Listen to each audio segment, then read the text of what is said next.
Live from Lawrence High School in Fairfield, it's time for the Fairfield Pal Hoop Classic at CentralMaineSports.com. Part of Central Maine's Home for Sports, 1160 The Score. Today's games are brought to you by Belanger's Drive-In in Fairfield. Big smiles, big servings. Boley's Famous Franks in Waterville, bringing back a classic. Carroll's Paving, residential and commercial asphalt paving. Computer Improvements in Skowhegan, where you go for antivirus protection. The Harry J. Smith Company in Waterville, serving the community for more than 100 years. Kennebec Valley Community College, offering free college to high school graduates from the classes of 2020 to 2025. Sheridan Corporation, building on our promise since 1947. And by Varney Chevrolet. Experience Varney value with 3 locations in Pittsfield, Bangor, and Newport, servicing local and surrounding areas. Now, let's go live to courtside. Here's Mike Violet and AJ Knight. Yes, indeed. Good morning and welcome to Lawrence Junior High School, where this morning here on The Score, we bring you live coverage of some of the future stars of high school basketball in Central Maine and a little bit broader than Central Maine, as today we're live here at the Fairfield Pal Bulldog Classic, where today we're going to see 3rd and 4th graders. We'll begin on the girls' side here with the HERicanes. That's HERicanes. The HERicanes are taking on Dexter here. These are 3rd and 4th grade girls. They're 8, 9, and 10 years old. I'm Mike Violet. He is AJ Knight. John James on the camera here today for all of our broadcasts. We'll start off with 3 here at the junior high on the girls' side of things. Then we'll take a break for lunch and we'll walk over to the high school. That's where the boys are playing. The 3rd and 4th grade boys are playing. So we'll have basically a morning session, AJ, and an afternoon session. Yeah, and it's got seating going on today, right? Well, actually started yesterday, if I want to be correct. So yesterday they started with some seating, get seating going on today. Tomorrow then, of course, we'll get the elimination tournament. We'll be back here tomorrow to crown some champions, some future stars of Central Maine basketball. And for 1 or 2 lucky players, you may join Mike Violet's favorite all-time team as, I wish I could remember her name, but I believe there was an Oceanside point guard last year who made your all-time favorite team. Yes, I remember that too, and unfortunately I can't remember her name. Maybe she's going to be playing in the later games that we've got, or maybe tomorrow. But yeah, it's great to watch these games, to see these kids play basketball and see where they are and see the energy. And there's a lot of it out there, believe me. When you're 8 and 9 years old, there's a lot of energy out there on the floor. So we again have got the Dexter team coached by Kay Jones and the HERicanes coached by Angie Sullivan. And again, these are 3rd and 4th graders, and we will get started here in just a few minutes here from Lawrence Junior High School. We already had one game that started at 8 o'clock, and this one scheduled to go at 9, and we're right on the button right now at 9 o'clock as we get ready to go. They'll play 2 20-minute halves, running time all the way through. There's the buzzer. So for those snarky people like me who go, I don't understand why college basketball does 20-minute halves. No other basketball league in the world does it. The Pal Hoops Basketball Classic also does 2 20-minute halves, so you're not totally correct. Indeed. All right, the HERicanes going right to left, and Dexter going left to right. Yeah, marking up defensively here. Also worth noting, Mike, as you said, that first game between Fairfield and Winslow. Fairfield wins the nail-biter 11-9. It was a nail-biter, too. All right, here we go. We've got Natinia, and I can't even begin to pronounce this young lady's last name. She's number 2. She won the tap. And the HERicanes with the basketball, driving it right to the basket is Sullivan, and she got tripped up there. And a whistle. And we have a foul right out of the gate. So it'll be the HERicanes ball. Now here's a question for you, Mike. Did the Pal Hoops Classic also change their rules so after 4 fouls you're shooting free throws the rest of the way? No, Bristol Lunt will put it into play. Gets it into Claire Slavinsky. Claire puts it on the floor and has it stolen. Look at that young lady there. She's playing with a cast on her left hand. You got to grit it out. You don't want to lose playing time. Absolutely. Just rub some dirt on it. She's ready to keep on playing. We've got a held ball, and this will stay in favor of Dexter. Dexter and the Hurricanes just underway here in the Fairfield PAL Bulldog Classic. I love this playing with a cast on. That is some iron for sure. Pass is knocked out of bounds. They'll try it again. Well, let the record show that our very own Mike Violet is playing mere days after having, I think, basically lower body reconstructive surgery is what I heard. Yeah, in the National Hockey League, they would call my hip replacement a lower body injury or a mid-body injury. All good, man. I'm all good, ready to broadcast. Look at that. The cast and all, and the shot is up and no good. And on that shot there, that's Lainey Hanscom playing with the cast. All right. She's already the apple of my eye. Playing hurt. I mean, as Mike has his all PAL teams. Yep, so that is tough. Short list. Here's Claire Slavinsky, and Claire got blindsided there, and the ball's knocked out of bounds. We're going to get a foul here on Natalie Beal. Worth noting, Mike, athletes, if there's one thing I know about them, they enjoy their routine. So the unfortunate part of drawing the short end of the straw, 9 a.m., I don't think normal routine for any athlete to be playing a basketball game. It's not my normal routine this morning either on Saturday. So I think normally I'm still in my chair reading the paper with a cup of coffee at this time on Saturday morning, but that's okay. I got my coffee. We're ready to rock and roll here. A couple of minutes in. Here's Slavinsky to the right. Passes out of bounds there, trying to get it over to Harper Small. Didn't connect, and it goes back to Dexter. Yeah, it's nice defensive pressure there by Dexter. You get a hand in there, and you kind of get the best of both worlds. Not only do you harass the ball handler, you end up knocking it off the offensive player and get the turnover. Lob pass down low, doesn't connect. Intended down there for Claire Slavinsky. And a turnover by Dexter. Right idea, just a little bit off on the pass. Yeah. Nice job there catching the Hurricanes napping a little bit defensively. All right, we got a sub coming in for Dexter. Slavinsky is coming out, number 11. And I'll get the replacement here in a sec. Meantime, the Hurricanes coming up. Driving it over to the right for the Hurricanes is Claire Slavinsky. And that ball's knocked out of bounds. They'll inbound it on the right side. Still looking for our first points. 3 minutes in. I dare say this might qualify for my favorite sports analogy I've heard this year working with Mike Violet, a beautiful rock fight. Yeah, definitely so far. All right, ball knocked out of bounds again, and once again the Hurricanes will put it into play. Bristol Lunt got it down low for Sullivan. Sullivan tied up there, ripping it away, held ball, and that's going to stay with the Hurricanes. Just classic confusion there. Sullivan had a chance there, and then the second you hesitate in the post, going to be a lot of hands that find their way in there. All right, Lunt, as they break. Flashing open under the basket there is Harper Small. Small with a shot. It bounces off. Nearly had our first points. Got another held ball. This is going to go to Dexter. A lot of active hands for both these teams. So Harper Small, number 30. Her shorts are almost as tall as she is. All right, here's Dexter.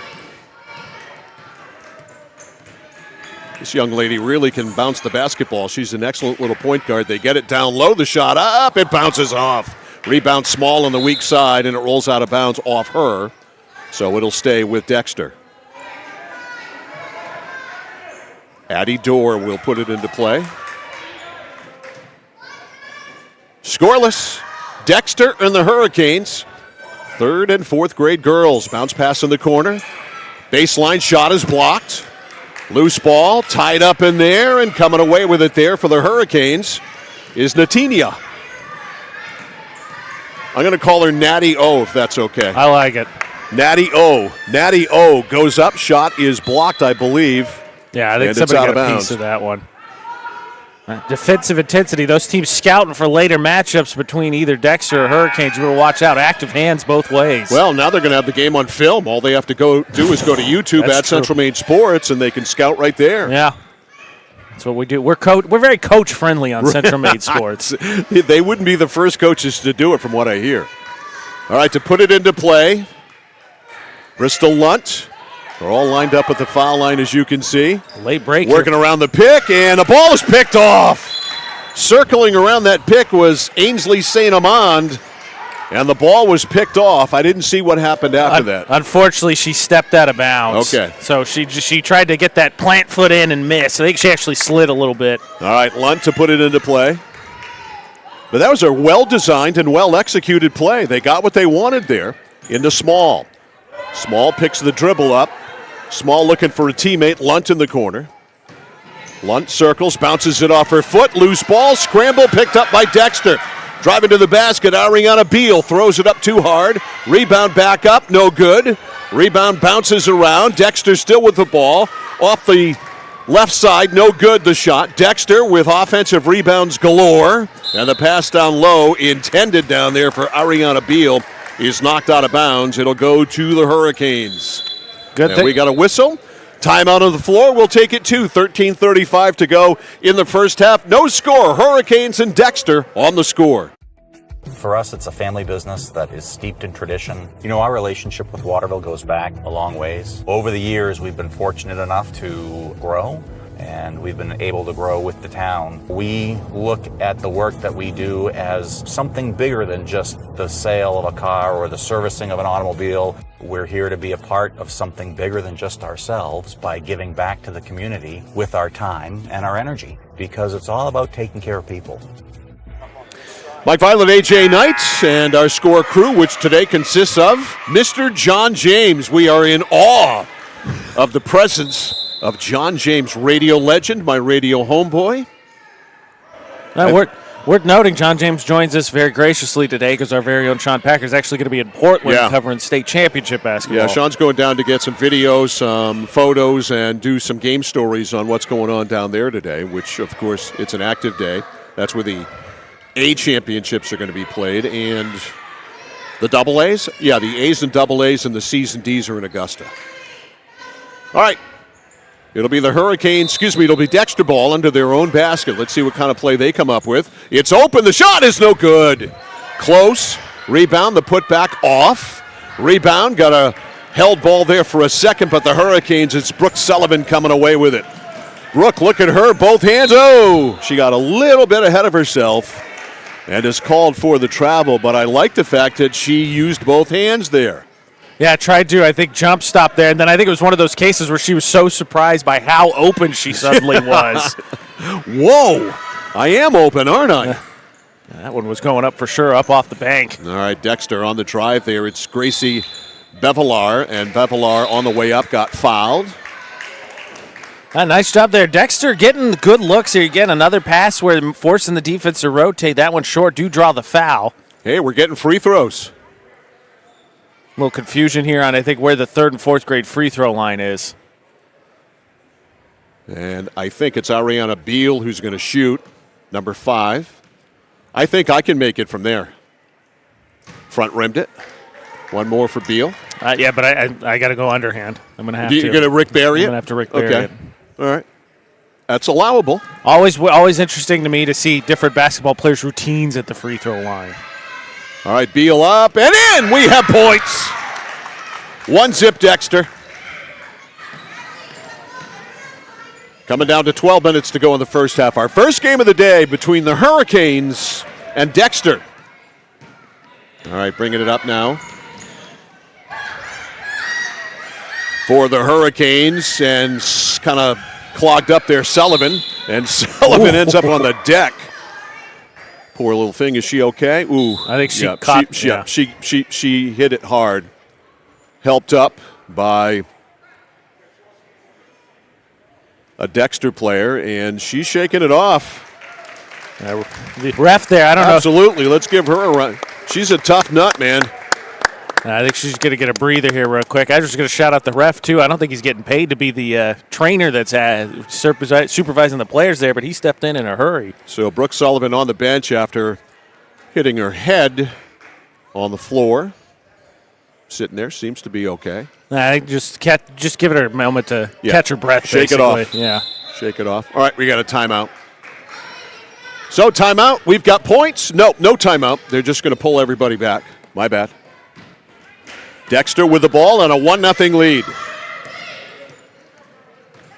All right, working it over to the right. The shot is up, and it is no good by Blair Kluke. The putback is up and in! And I think that was Beal again. It was. Dexter really dominating on the boards. They certainly have gotten a ton of offensive rebounds. So 3-zip Dexter. Let's see what the Hurricanes can do. Driving it to the left side for the Hurricanes is Harper Small. Small still with it.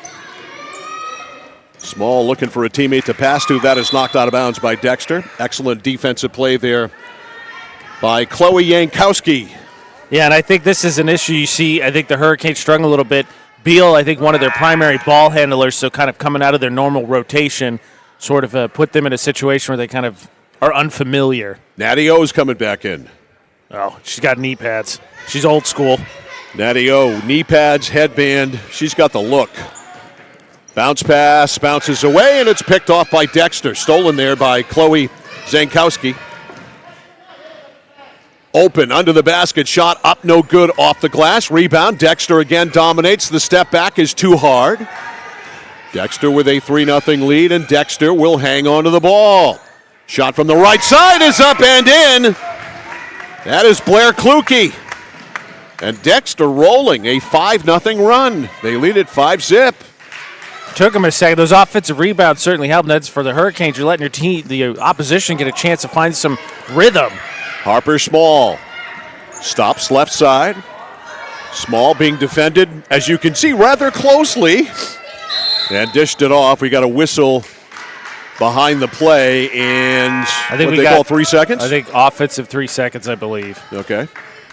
And I think against the Hurricanes, so he's going back over to Dexter. So Dexter with the ball in the lead, 9.5 to go in this one. They lead at 5-0. This is the Fairfield Pal Bulldog Classic.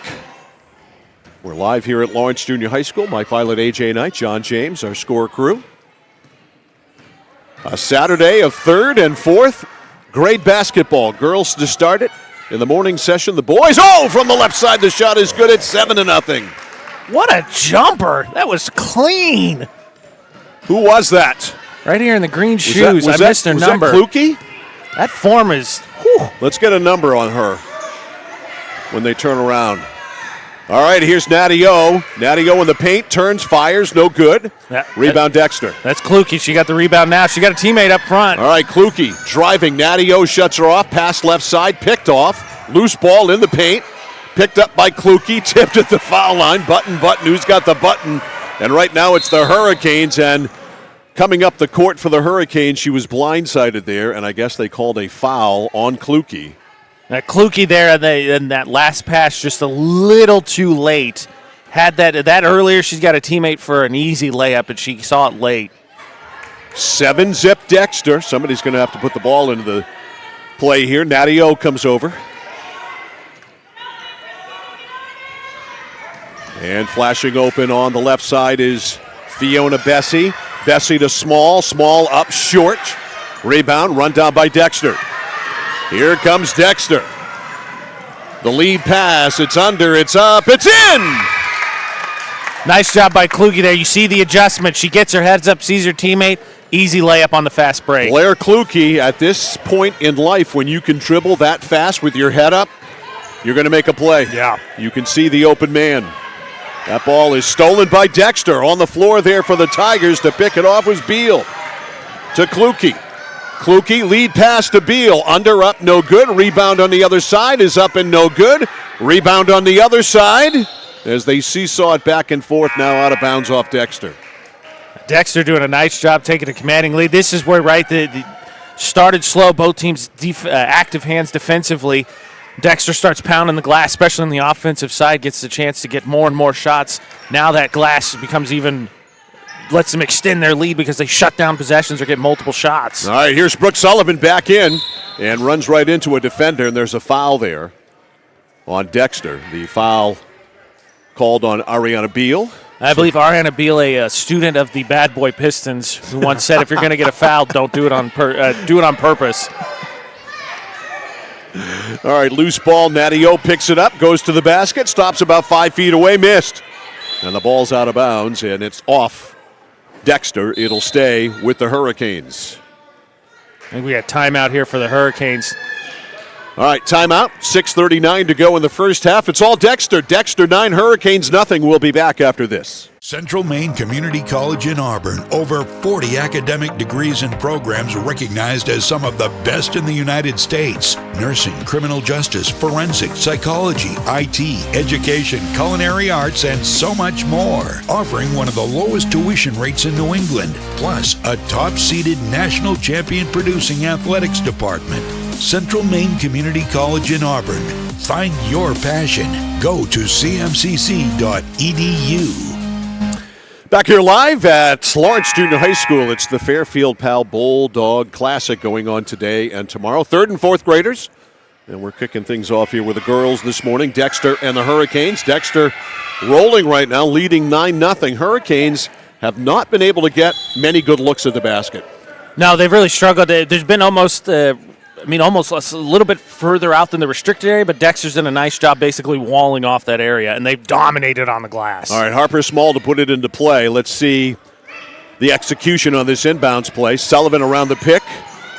They go on the other side to Natty. Oh, it's picked off by Dexter. Dexter has done that all game long, and on the steal there for the Tigers, Beal.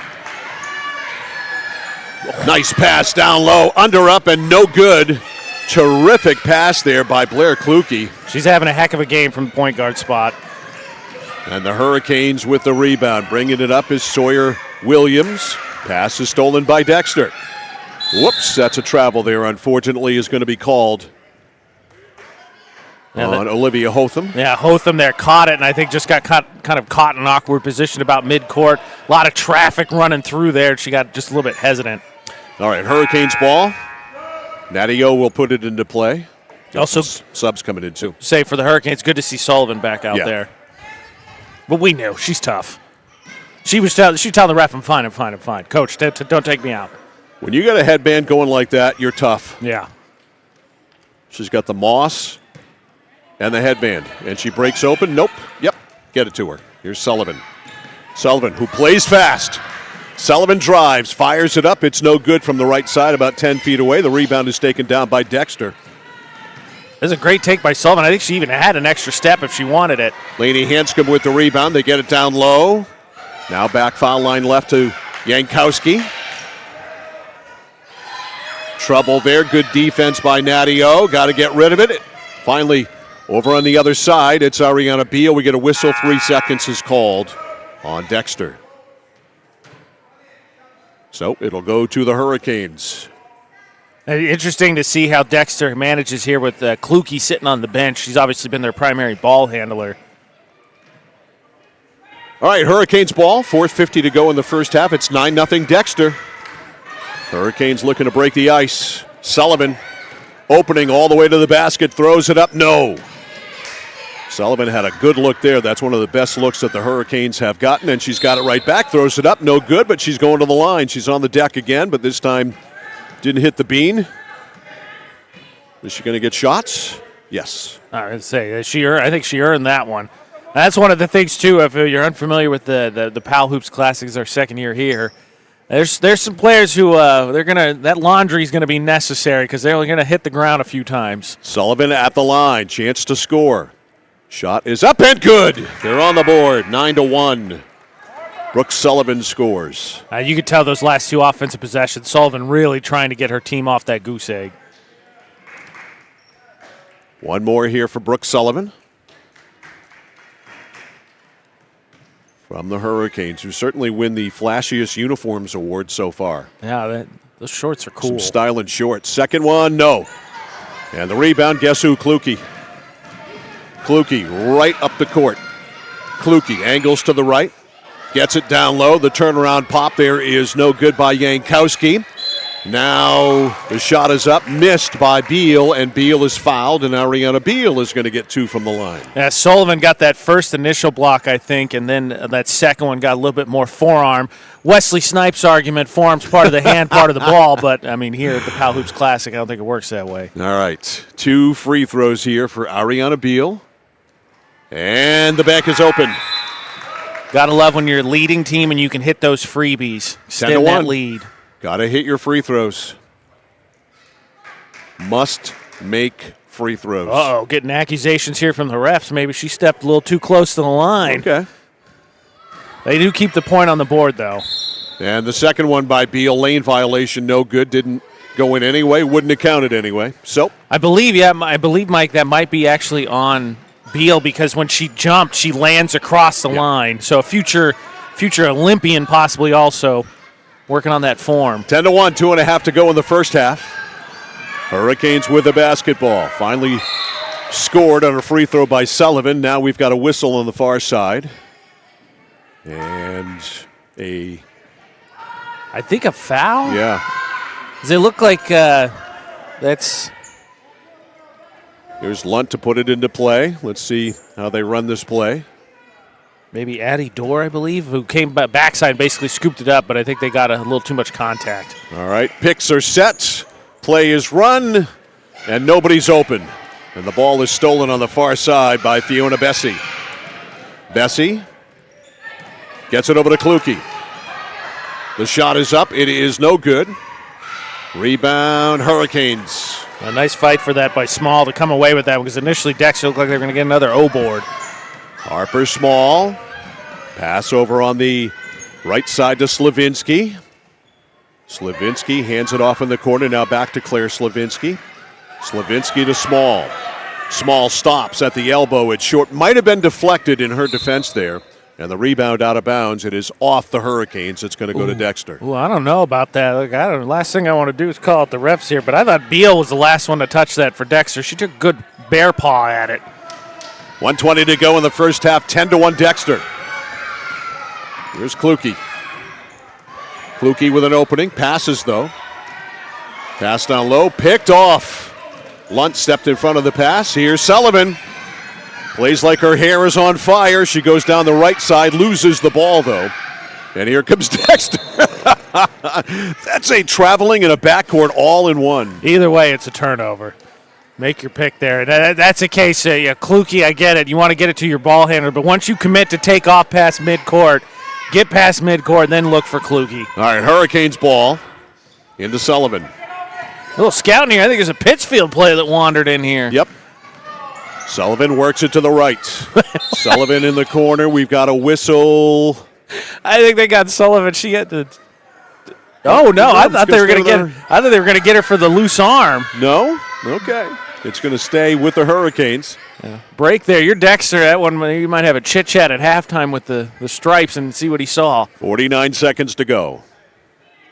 All right, they're all lined up at the foul line. Let's see how this plays out. Rolling around the pick is Colvin. Colvin gets it. Had a look there. Didn't take it, though.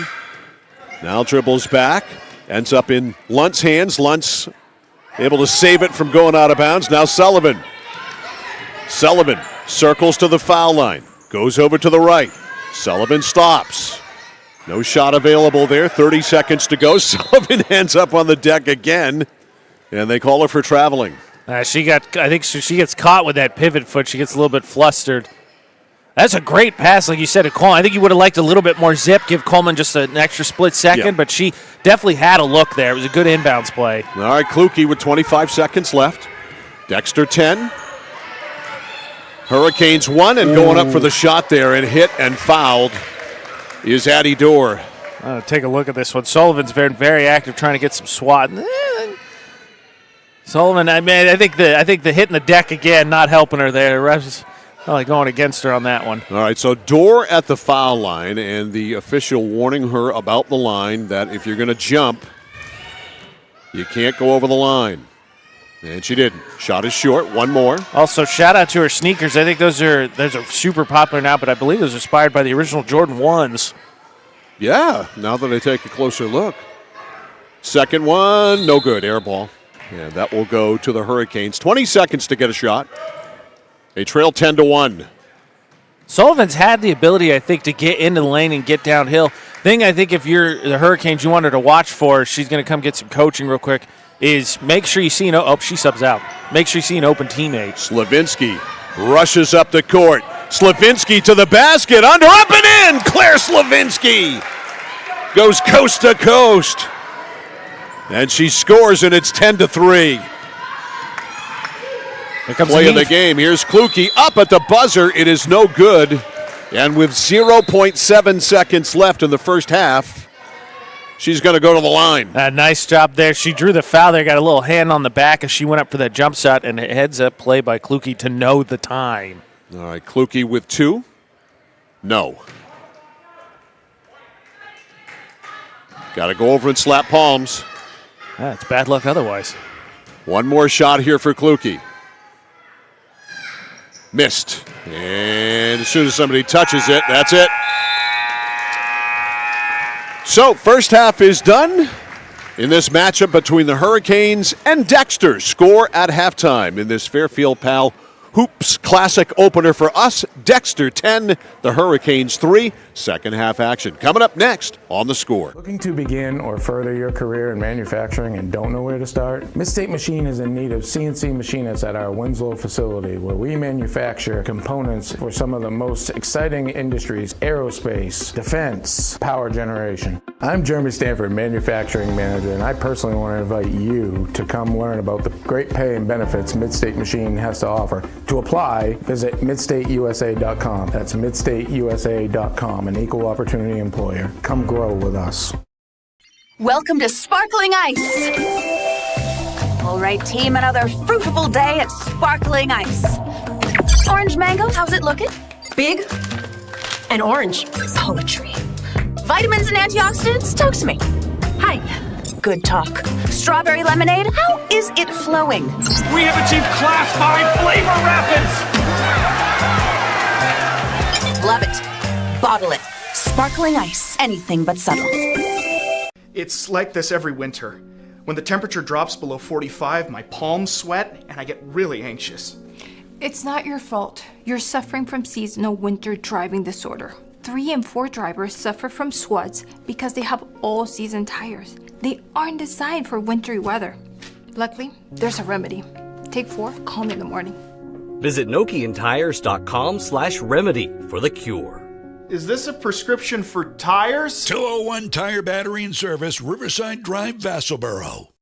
When you're ready to tackle your next building project, no matter how big or small, depend on Hammond Lumber Company for the products and services you need. The knowledgeable staff at Hammond Lumber will be with you every step of the way and keep your project on schedule. From free estimating and project planning to design and drafting services, an extensive product inventory with a wide variety of brands to choose from, and of course, Hammond delivers from any of their locations across Maine and New Hampshire. Hammond Lumber Company, your building project partner. Manchester Motors is your official Coyote tractor dealer. If you work the land, you just got to be a jack-of-all-trades type. There's just too much to do. So if you got to be a welder, or a farmer, or a ditch digger, that's just who you are that day. Then tomorrow, you can be somebody else. Find your Coyote tractor at Manchester Motors, 1031 Western Avenue, Manchester.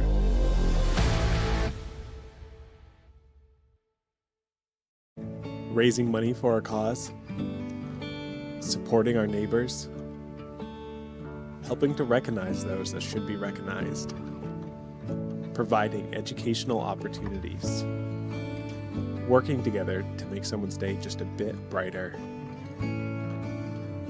Our employees enjoy being a part of making our communities a better place to live and work. Skowhegan Savings Bank. I came for a visit and I just fell in love with it. They just want to see you be you and just excel. There's a lot of opportunities here. It really gives me time to figure out what I want to do with my life. It's a good stepping stone to get to where you want to be. The tuition is definitely part of what brought me here. Credits transfer, that's huge, especially for a community college when you're trying to figure out what you want. CM's the best place. Honestly, it's the best place. You got to be here to experience it. At PJ Diggs, they know septic systems. Maybe your existing system is failing or it's a new house lot. You need new installation. Call PJ Diggs. They can bring their site evaluator to design the right septic system. Headed to camp? Ditch the outhouse for a newly installed system. How about a septic system for your campsite? Imagine your own private campground. Already have a septic design? PJ Diggs can install it for you. Call 431-4299. That's 431-4299. At PJ Diggs, they know septic systems. 131 Hinkley Road, Canaan. Notice the price of gas and oil lately? Thinking about a pellet stove? Pellets are a renewable resource that are economical, and pellet stoves don't have to be ugly or loud. Come talk to us at Somerset Stone & Stove. Let us explain why now is the best time to have your pellet stove installed. Wouldn't you love to have a gas stove or fireplace designed for your home? Let Somerset Stone & Stove design and install a Regency gas stove or fireplace that is just right for you. Let us customize your Regency gas stove or fireplace while you enjoy the beauty and warmth. Visit Somerset Stone & Stove in Oakland. Mike Violet, AJ Knight, and John James running our camera here this morning, back here live at Lawrence Junior High School. Mike, I thought we weren't going to get any worse than Galen going anywhere, and apparently everybody knows who Galen Neal is. John James today, I am wrong. And when it comes to our camera people, there's nobody that knows more people than him. There's Galen Neal, and God knows we love Galen Neal. We do. But John James is iconic. That's true. John James has been on the radio longer than I have, and is John James. It's that simple. He is bigger than life. You are larger than life, John. Everybody knows John James. Apparently. It's like being with Elvis. I hope we don't have a game winner that gets missed because somebody else had to come say hi to him. Remember, John, you're running the camera. All the accolades are great and everything, but you're running the camera. All right, here's my girl, Brooke Sullivan. Sullivan all the way to the basket, lays it in. Look at Brooke go. Nice, and you know that's got to feel good for her. She's had that drive a couple times in the first half and hasn't been able to convert. Big bucket there to cut the lead to 5. The headband scores, and it's 10-5. All right, here's Kluke. Kluke works it to the right. Dexter with the ball. They lead 10-5. Pass down low for Beal. Beal drops it back. The shot by Hanscom is no good. Rebound bounces all the way to the far side. Scooped up there on the fly. Here's Slavinsky. Slavinsky all the way lost it on the dribble. I got a little bit, I think, too excited about that fast break. And Kluke right out of the chute. Threads the needle, and the pass is too far ahead. And it is out of bounds. It'll go back to the HERicanes. HERicanes and Dexter. Kluke and Beal have kind of a silent word there. Beal knows exactly where to run. Kluke found her. That one just a little bit more, I think, had a little bit more mustard on it than Beal was ready for. Here's Slavinsky. All the way to the right, clears out with that forearm. Shot is up and no good. Rebound, Dexter. Flying up the court. Here's Kluke. Nope, that's not Kluke. I take that back. That is number 5. That's Ariana Beal. Sullivan pokes it out from behind and stop me if this shocks you, Mike. She ends up on the deck. She always ends up on the deck. She's a dirt dog. She is a dirt dog for sure. She plays with some passion. The shot by Kluke is up and good. Nice reversal there. Beal doing the inbounds. Kluke's been the primary ball handler for Dexter. 12-5. Excuse me, 10-7. My bad. No, I think you're right. No, it is 12-5. Ball is loose, picked up by Sullivan. Now they get it right on the scoreboard. It is 12-5 Dexter. Sullivan stops, throws it up, no good. Gets her own rebound, tries to go back up with it. Gets tied up and, of course, goes to the floor, where she then is called for traveling. Yeah, Sullivan struggles in those trap situations. Coach letting her know now. Just when you get stuck down there, you got to look to get it out. You can go reestablish and grab the ball and go drive again. So Dexter with the ball in the lead. They lead at 12-5. Working it up for Dexter. Kluke. Kluke pass, open, shot is blocked there. Beal was blocked by Sullivan. Yeah, nice job by Sullivan. Not only do you cut that play off that Dexter's been running time and time again, Beal had a chance there to gather up the offensive rebound. Couldn't see, forced the turnover. Here's Slavinsky. Circles around to the right, to the basket, shut off. Pass on the other side, the step back that's going to be called for traveling there on Bristol Lunt. That's unfortunate for Lunt. That was a great look by Slavinsky because she went for the gather there and bobbled, so she didn't have the layup. Find someone back door. Lunt, though, takes an extra step to get herself a little bit more angle on the hoop. All right, here's Kluke. To the left with the left-handed dribble. Laid it off over there for Beal. Beal's shot is short. Rebound Slavinsky. Slavinsky flies up the middle. Stops at the foul line. Fires short. Off the front rim. Rebound Lunt.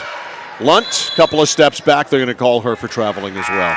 We'll say nice job by the HERicanes, Mike, in this first almost 4 minutes here in the second half, doing a much better job on the boards. Definitely have. Yeah, because they got dominated in the first half by Dexter. Yeah, Dexter was really dominant on the offensive glass. All right, Sullivan takes a seat for the Hurricanes. See how that works for him. Again, one of their better ball handlers. Kluke all the way to the right. Stops, fires, just off. Rebound comes down to the Hurricanes. Harper Small. Small to the right. Shut off there by Kluke. Small needs help. Somebody's got to come out to her. Ball is stolen by Kluke. Look out. Kluke out of the chute. Kluke all the way. Open. Beal. Yes! Got to feel good for Dexter. Hadn't been able to find that one here to open up the second half. Able to put back up that 9-point lead. And very unselfish by Kluke there because she could have had a layup. Instead, she dished it off, and Beal, wide open, laid it up and in. Timeout on the floor. We'll take it to 15:41 to go second half here. It's 14-5 in favor of Dexter over the Hurricanes. Back right after this on The Score. Casella Waste. You see their trucks everywhere all the time. That's because they're out taking care of customers like you. Roll-off dumpsters, they've got them 15 to 50 yards. And they're in your neighborhood picking up the trash so you don't have to worry about it. Weekly, bi-weekly, or monthly from 2 to 10 yards. Casella Waste will also deliver portable toilets when and where you need them. And they offer septic services. Call to learn more about Casella Waste. 872-8257, 872-8257 for Casella Waste. 15 and a half minutes to go second half in this one. It's 14-5 Dexter. Ball is Dexter's, and on the inbound we get a foul. Our coverage of the Fairfield Pal Bulldog Classic brought to you by Boley's Famous Franks, bringing back a classic. Harry J. Smith Company, serving the community for over 100 years. And Belanger's Drive-In right here in Fairfield. Big smiles, and big servings always at Belanger's. Shot is up, no good. That's blocked. Got a held ball, and on the arrow, it's going to stay with Dexter. That's what I think some of these teams are playing for today. Some of them play well. Belanger's may be on the menu. Right, excuse me, ball stays with the Hurricanes. Yes, I could go for some fried clams right now. And I always get my touches at Christmas time from Belanger's. All right, there it is again. Kluke to Beal. That's the connection. They got it drawn up. Beal, I think, happy to hit that first one. And there you see the confidence there. Kluke, one of those players, play after my own heart, wears her emotions a little bit on her sleeve there. Was a little bit frustrated. Some of those assists weren't going in for her. Key for her, head up. If you can play at this level with your head up with the ball, you're going to win. Well, it helps too. Beal can fly down the court. Right. Both of those two can fly, but Kluke's ability to dribble with her head up is why, as Levinsky goes up and hits. 16-7. Savinsky's the one that finally got the Hurricanes off the goose egg. That was Sullivan, but then hit that actual first field goal at the end of the second half, and has found some rhythm here in the second half, at the end of the first. Kluke, all alone is Beal. Beal puts it up and in. Wearing that one out. A defensive adjustment has to be made by the Hurricanes there. They've got to get somebody on Beal. As the lead opens up to 11 now, a timeout. We'll keep it right here. 13:45 to go in the second half in this one. Dexter over the Hurricanes 18-7. Yeah, both teams, I think, finding some rhythm on the drive. Both teams, I think, have a pretty solid ball handler, Savinsky and obviously Kluke on the Dexter side. Sullivan, pretty good ball handler, I think, for the Hurricanes as well. Like you said, defensive adjustment. You got to find five on the back door. I mean, she has been open the whole game. You've got to stop that. But again, credit to this Hurricanes team. They did make one. They've already made one big adjustment, like we talked about in the first half. They got dominated on the rebounds, and they've done a nice job adjusting to that. All right, Brooke Sullivan back in. And I will say right now, within 30 seconds, she will end up on the floor. Here's Sullivan. Sullivan takes it all the way and opens up for her. Shot is up, and of course she ended up on the floor. The shot was no good. It'll stay with the Hurricanes. That's her destiny. 30 seconds, that was like 7. That is her destiny. Trying to, I think, embellish the contact a little bit as she went up for that tough layup. She's got frustrating first half and, half of the second half here. She's had some good looks, just has not gotten some friendly bounces today. All right, subs in and out. Finally, Hurricanes ready to put it into play. They trail 18-7. On the play, Sullivan is open. Sullivan under the basket. Sullivan hangs on to it, now kicks it over to Claire Slavinsky, and now we've got Natty O dribbling to the right, and she was fouled, I believe. Yeah, she is fouled by Natalie Beal, who, of course, put her hands in her hair because no defensive player has ever fouled anybody ever. Right. Hurricanes ball. Nice Open pass. baseline, and the shot is too long. Rebound on the weak side. Hurricanes retain possession. It's Ainsley St. Amand to Sullivan. Sullivan's shot is no good, just grazed the net. Loose ball picked up. And here comes Dexter. It's Kluke. Kluke through the pass. And the intended receiver hadn't turned her head around yet. Yeah, Hurricanes face guarded Beal there, so she went the other way. Right read, the offensive player just wasn't ready. Natty O shot no good. If you're playing with Kluke, you need to keep your head up and your eye on the ball at all times because it could be there instantly. And again, right read by Kluke, just her teammate. I think normally that play run for Beal, and I believe it was Bavelar who just wasn't ready for it. Hurricanes to put it into play. St. Amand looking for somebody to open up, and it's picked off, and it's out of bounds off Dexter. Nice job by Beal. Adjustment. That back door was open last time. Hurricanes got a really good look off of it. Beal shuts that down. All right, here we go with the foul line play. Natty O around the pick. She's wide open, right under the basket. The shot is blocked, and a foul is called. It worked. They ran the play, executed it beautifully, and Natty O was fouled on the way up, and she's going to the line. Hurricanes inbound plays have been to a T. I mean, there's college coaches writing right now, but I'm going to write that one down. Yeah. All right. Don't we have free throws here? Yeah. Okay. Dexter player wasn't up on the line. All right. So Natty O is at the regular foul line. She's not messing around with that short foul line. Shot no good. She's going to the big girl line. That was a good shot there. One more for Natty O. 2 dribbles on the way. No. Too hard. Rebound on the far side. It is Kluke now. Just waiting. Kluke chomping on that gum all game. At some point, that tongue's going to come out as she drives to the hoop. Pass skimmed off the fingers of the intended Dexter receiver. Out of bounds. Ball is the Hurricanes here. 10.5 to go in this one. 18-7 Dexter. It's going to take a comeback here by the Hurricanes. Here's Sullivan. Sullivan drives up, stops, pops, no. She's not bashful, that's for sure. A little bit of a gunner. I like it. Long pass down court. On one bounce, it connects. But back it goes. Foul line right side, Williams. Williams shot no good, and the rebound is taken down by Gower. Arabella Arabella Gower. The drive to the right side, slowed down there, St. Amand. St. Amand tied up. What's the call going to be? Waiting here, I think a push. On Dexter. I just say one of my other favorite things, because we see this right in the high school season that we just finished, that players don't do is be big. Yeah. Your maximum height is your wingspan, and so many players struggle to do that. Beal, I just thought of it because Beal there, defender picked up the dribble. What does she do? Be big. Yep. All right, St. Amand's going to put it into play under her own basket. All right, let's see who pops open here on this play. It's Small who's running around the pick. The pass, though, was picked off easily by Kluke. Look out. Here's Kluke. Beal's open. Kluke all the way, stops, lays it off. The shot is up. That's going to be a travel. Yeah, Beal shuffled her feet. Kluke gave herself a little bit, made a face there. She knew she had Beal and missed it. Actually dropped it off to the other Beal who shuffled her feet when she went to throw that one up. All right, Hurricanes with it. Slavinsky. Wheels around. Stops on the right block, throws it over, and it's picked off. Dexter steals. Credit to this Dexter defense. They've done a nice job adjusting to the things that the Hurricanes have done well. Pass under the basket. Kluke found the open player. Now we've got a held ball, and it'll stay with Dexter. 8:20 to go.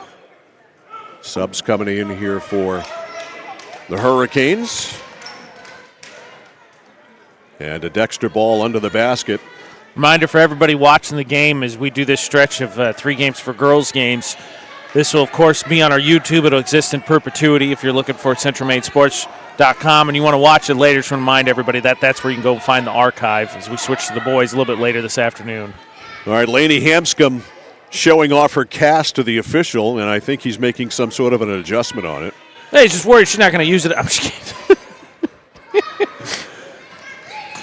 All right, Hanscom, pass in. The shot is up. It is no good by Gower. On the other side, shot is good. Nice board there by Dexter. I didn't see who made it. I think it was the littlest of Beals, Natalie Beal, Okay. I think. All right, we'll give it to her. That's a foul. As Slavinsky was running right side and stepping in front of her was Natalie Beal. If not, Beal earns the Best Teammate Award because she celebrated like it was her shot. 20-7. Largest lead of the game here for Dexter. I mean, you pointed out, Mike, that's Dexter, I think, a real threat to make a run in this third and fourth grade girls division just because of the point guard play at Kluge. Indeed. Here's Slavinsky. Slavinsky has a lane. Oh, she tripped over her own feet, or did she get tripped? I think she caught a foot from Kluge there who was trailing her. Kluge doesn't like the call. I think that one's pretty commonplace. You get tangled up, just defender, bad place. All right, Luntz to put it into play for the Hurricanes. Wide open. Now the ball loose. Now a held ball or what? I'm not sure. I'm not sure. I think they got Beal for the foul there, the way she's putting her hands on her head. I thought that was a clean steal, though. All right, Lunt to put it into play for the Hurricanes. Passes picked up by Kluge. Intended for Levinsky. It's a race. Kluge to the basket. Left it short. Rebound picked off by Dexter. The shot is up and no good. Rebound Beal under the basket. She ends up on the floor. And the ball, though, hits the end line, and it's going to go to the Hurricanes. She couldn't quite tiptoe there, or tip knee, I guess, basically. She went down to snag that one. Telling you, there was Kluge. I was expecting the tongue out, and you were going to go up one-handed flush. That's what I was waiting for. All right, Hurricanes ball. Lunt to Claire Slavinsky. Slavinsky almost got picked off by her own teammate. And here's Kluge with a layup all the way under, up and in. Buries that one. Yeah, confusion there. I think Slavinsky thought that she was going to drop that off in the post. Instead, she was getting a screen. So that her teammate there had her hands tucked in to set a good screen, and it just rolls through Dexter defender. 5.5 to go, 22-7 Dexter. At the foul line, it's Fiona Bessie. Bessie passed down low, didn't connect, and Luntz, it rolls out of bounds, and a good thing she let it go. It'll stay with her team, the Hurricanes. Tell you what, not only are lethal fast break connection, but Beal and Kluge are just pests defensively. They will chase everything. They are pests defensively and pests offensively. 100%. Two-way players. Lunt. Bounce pass. Slavinsky. Shot good. She's had a solid second half. Claire Slavinsky makes it 22-9. Here's Kluge. Kluge, the pass off a knee, picked up by Luntz. Stolen back by Kluge, whistle. Back official with the call and a foul. Yeah, I believe that infraction, Mike. I don't think they could steal it once possession's been established in the backcourt. Same right reason why you can't press. All right, Brooke Sullivan back in.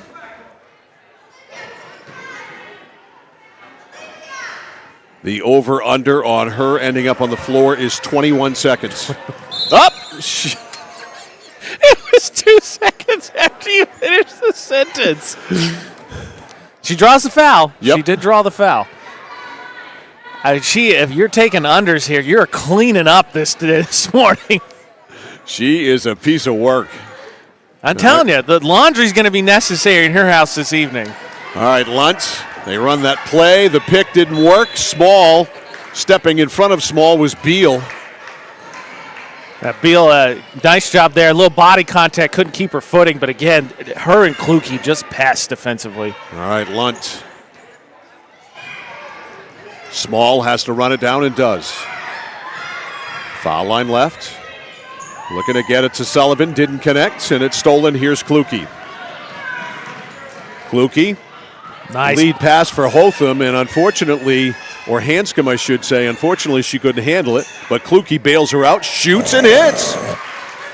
She's a player. She Claire is a player. Kluge. having a day, 24-9. I would say that was a nice pass, too, right in the breadbasket, right there. Sullivan wheels around the pressure, stops on the right block. Sullivan puts it up, it's blocked, and a foul's called on Kluge. And, of course, she does not believe she is guilty. She got caught there. She did a great job. She actually cut down that angle on Sullivan and forced her to pivot. Problem is when Sullivan pivoted, she gave back up the window and then put herself in a bad spot and then brought her hand down. So Brooke Sullivan will shoot 2. 24-9. All right, Sullivan ready. No good. One more for Brooke.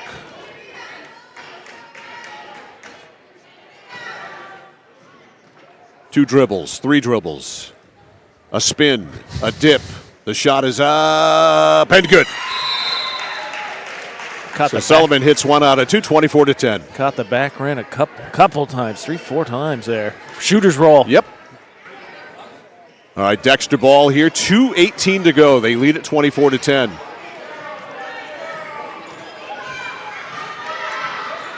Bringing it up the floor, Lainey Hanscom playing with one hand today. Pass up, and that's going to be a double dribble or a travel on Addie Dorr. I think you see here, Kluge, I think, day done, played a heck of a game. Or, excuse me, game done. Obviously, you got multiple games today for both these teams. But who's the second ball handler? And, I mean, as you pointed out with what makes Kluge so special is team straight. I mean, this part, right, you're working on being able to dribble with your head up. Mm-hmm. A little confusion here on the subs for the Hurricanes. Looks like a Chinese fire drill here. All right. Here's Brooke Sullivan going to the right. That's her move. Sullivan double teamed, and from behind, Hanscom knocked the ball out of bounds. Yeah. Sullivan there had a teammate open. She has her eyes up. She's got to, I think, look to drop some of these off. All right, it's the Hurricanes to put it into play. Ainsley St. Amand. St. Amand into Gower. Gower to Sullivan. Sullivan turns, one dribble, throws it up and in. Nice shot. 24-12. Nice job by Sullivan there. You step through, you're either going to draw the foul or get a great look like she did right at the rim. The Dexter lead is 12. Hanscom to the right. Pass, whoops. Little travel there, we'll let that go. Now the ball taken by St. Amand. Ainsley St. Amand. Dangerously near midcourt, stolen. Beal's shot is up, no good, and she's going to the line. A little contact there. She fired that one up there. Even without with Kluge sitting on the bench, Beal's still one of their defensive stalwarts. So Beal will shoot 2.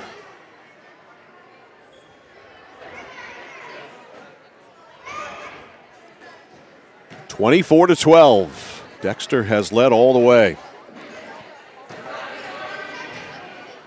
Ariana Beal. Shot is no good. One more for Ariana. Coming in here for the Hurricanes, Christina Colvin. And Brooke Sullivan is going to check out. Gets a high five from her coach. Second one by Beal, no. Rebound on the stick back, no good. That was Yankowski. Well, the ball fought for, and coming away with it is the Hurricanes. Bringing it up the court now for the Hurricanes, Christina Colvin. Colvin dangerously at midcourt. Probably a violation there somewhere. They let it slide. And with 50 seconds to go, a foul is called. And that's Beal. I think that's on Beal, and if it is, I believe it's her 10th foul.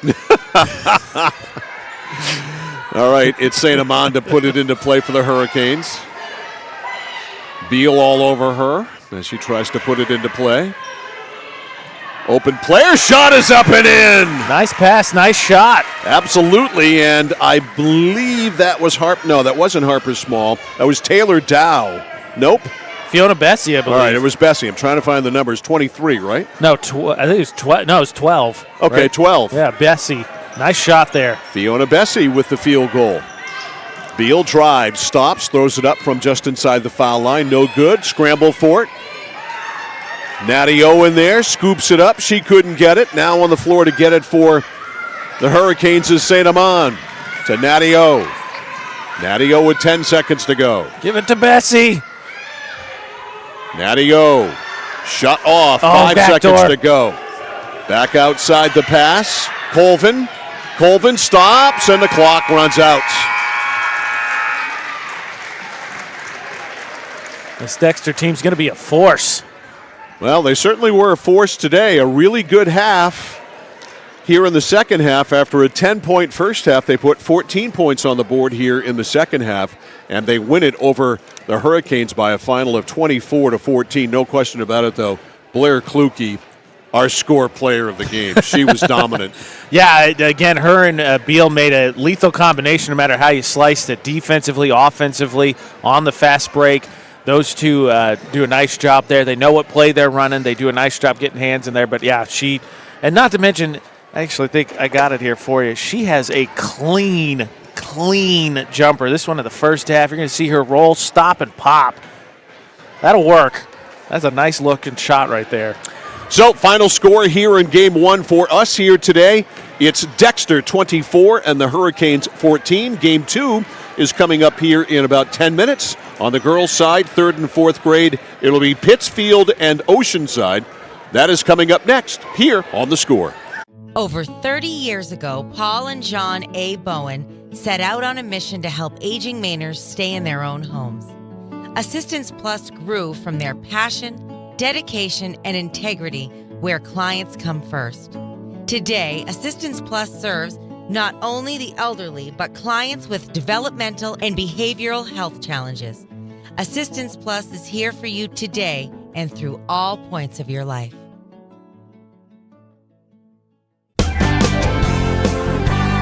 Whittemore & Sons, your Coyote Tractor dealer.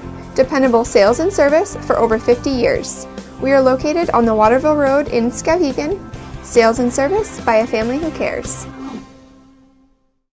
Oh, please start. You wouldn't allow your car to bypass its maintenance, would you? Hey, Jen, would you look this up on your computer? Oh, wish I could. This office computer is so slow. How about your computer maintenance? Trust the pros at Computer Improvements. They can come on site or stop by, handling general maintenance, antivirus protection, hardware upgrades, and Computer Improvements can set you up with solid-state hardware memory, giving your operating system wicked fast response time due to less moving parts, so your day isn't like this. Contact Computer Improvements to schedule your service today. Computer Improvements, downtown Skowhegan. Dixon's Country Market on the Neck Road, Benton has it all. Sunoco gas and 24-hour diesel, plus a jam-packed store with what you need to grab and go. And so much succulent food. Huge sandwiches, delicious wraps, and hand-tossed fresh dough loaded pizza. They have drinks, snacks, fresh meat and cheese in their deli counter, plus local Lively's products that won't cost you a lot of money. And remember those whoopie pies? Delightful, delicious Dixon's Country Market in Benton, supporting local high school sports.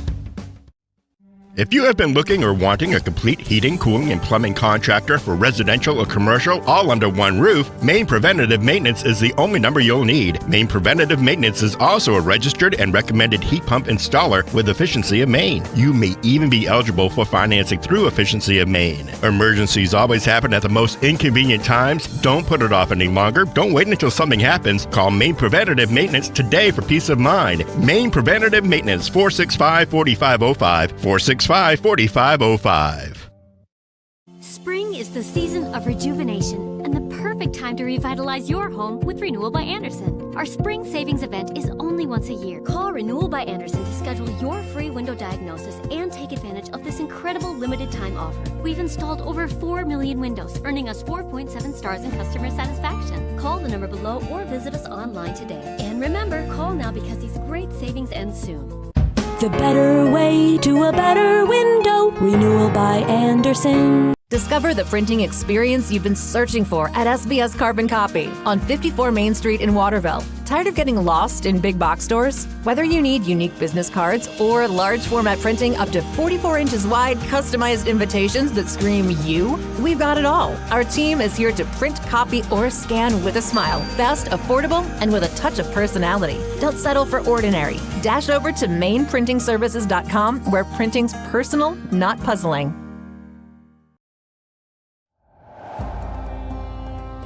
Sheridan Construction, Butler Manufacturing's East Region Builder of the Year and 2023 Best Places to Work in Maine, committed to building on their promise for over 75 years.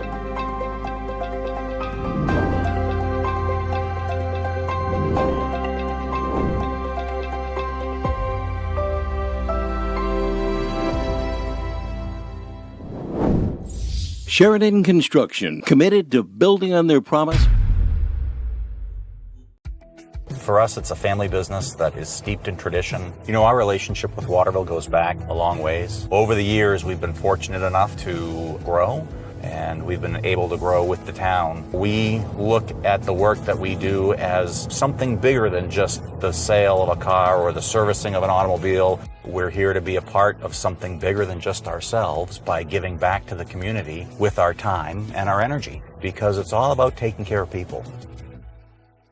Central Maine Community College in Auburn. Over 40 academic degrees and programs recognized as some of the best in the United States. Nursing, criminal justice, forensic, psychology, IT, education, culinary arts, and so much more. Offering one of the lowest tuition rates in New England. Plus, a top-seeded national champion producing athletics department. Central Maine Community College in Auburn. Find your passion. Go to cmcc.edu.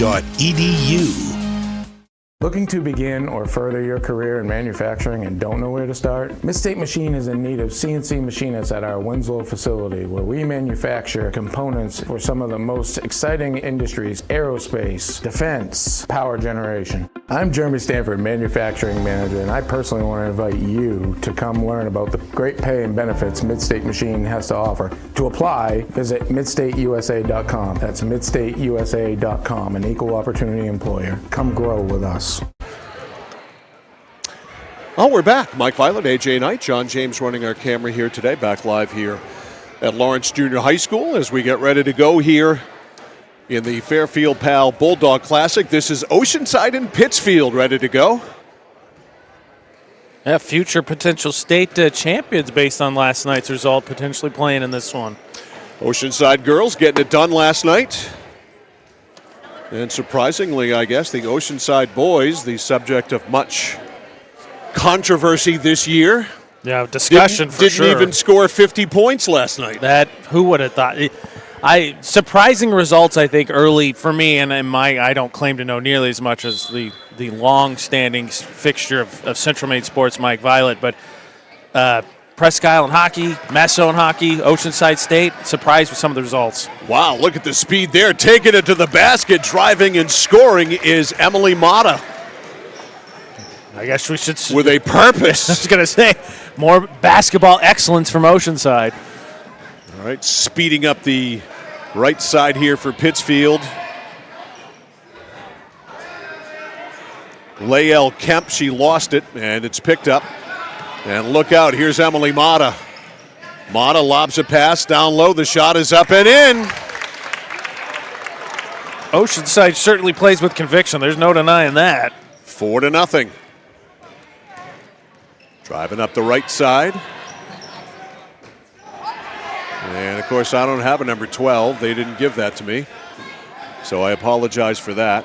I made a scramble, Mike. Scramble to get some Pittsfield numbers. Yeah, I mean, I literally just got them. Ball stolen by Oceanside, and out of the pack with it here is Addie Maloney. Nope, check that. That's number 8. That's Sadie Maloney. So I had the right family, just the wrong girl, and that's a carry. Tell you what, already, though, Oceanside demonstrating got some really not just good, but quick ball handlers. Mm-hmm. No surprise, I think, either that a couple sisters on that team, because what I heard, right, the Oceanside girls team just won state last night, carried by a couple of sisters as well. Lael Kemp works it to the right. And a steal. Look out, here she goes, Emily Mata. Mata stops, lays it up and in. 6-0. She looked like she'd done that before. She plays with speed and a purpose. All right, up over the timeline, Pittsfield looking to score. Right baseline stopped. Pass is picked off. It rolls out of bounds, though. Good defense over there by Lydia Galkowski. And it'll be a Pittsfield ball, down 6-0. Going over to put it into play is Riley Ring. Pass just barely getting out to Eleanor Picard and might be out of bounds. I think they got Maloney for a reach in. All right, so a foul is called. Pass is picked off. All right, driving up, it's Breezy Dowdy. Dowdy hits. Ooh, how about that, too? Hit the crossover, throws that one up, gets the shooter's roll. So Dowdy makes it 8-0. She's on the all-name team, Breezy Dowdy. I like that. That's a good name. I like it. Leal. Gonna have to work on that left hand a little bit. Pass back outside. It's Riley Ring.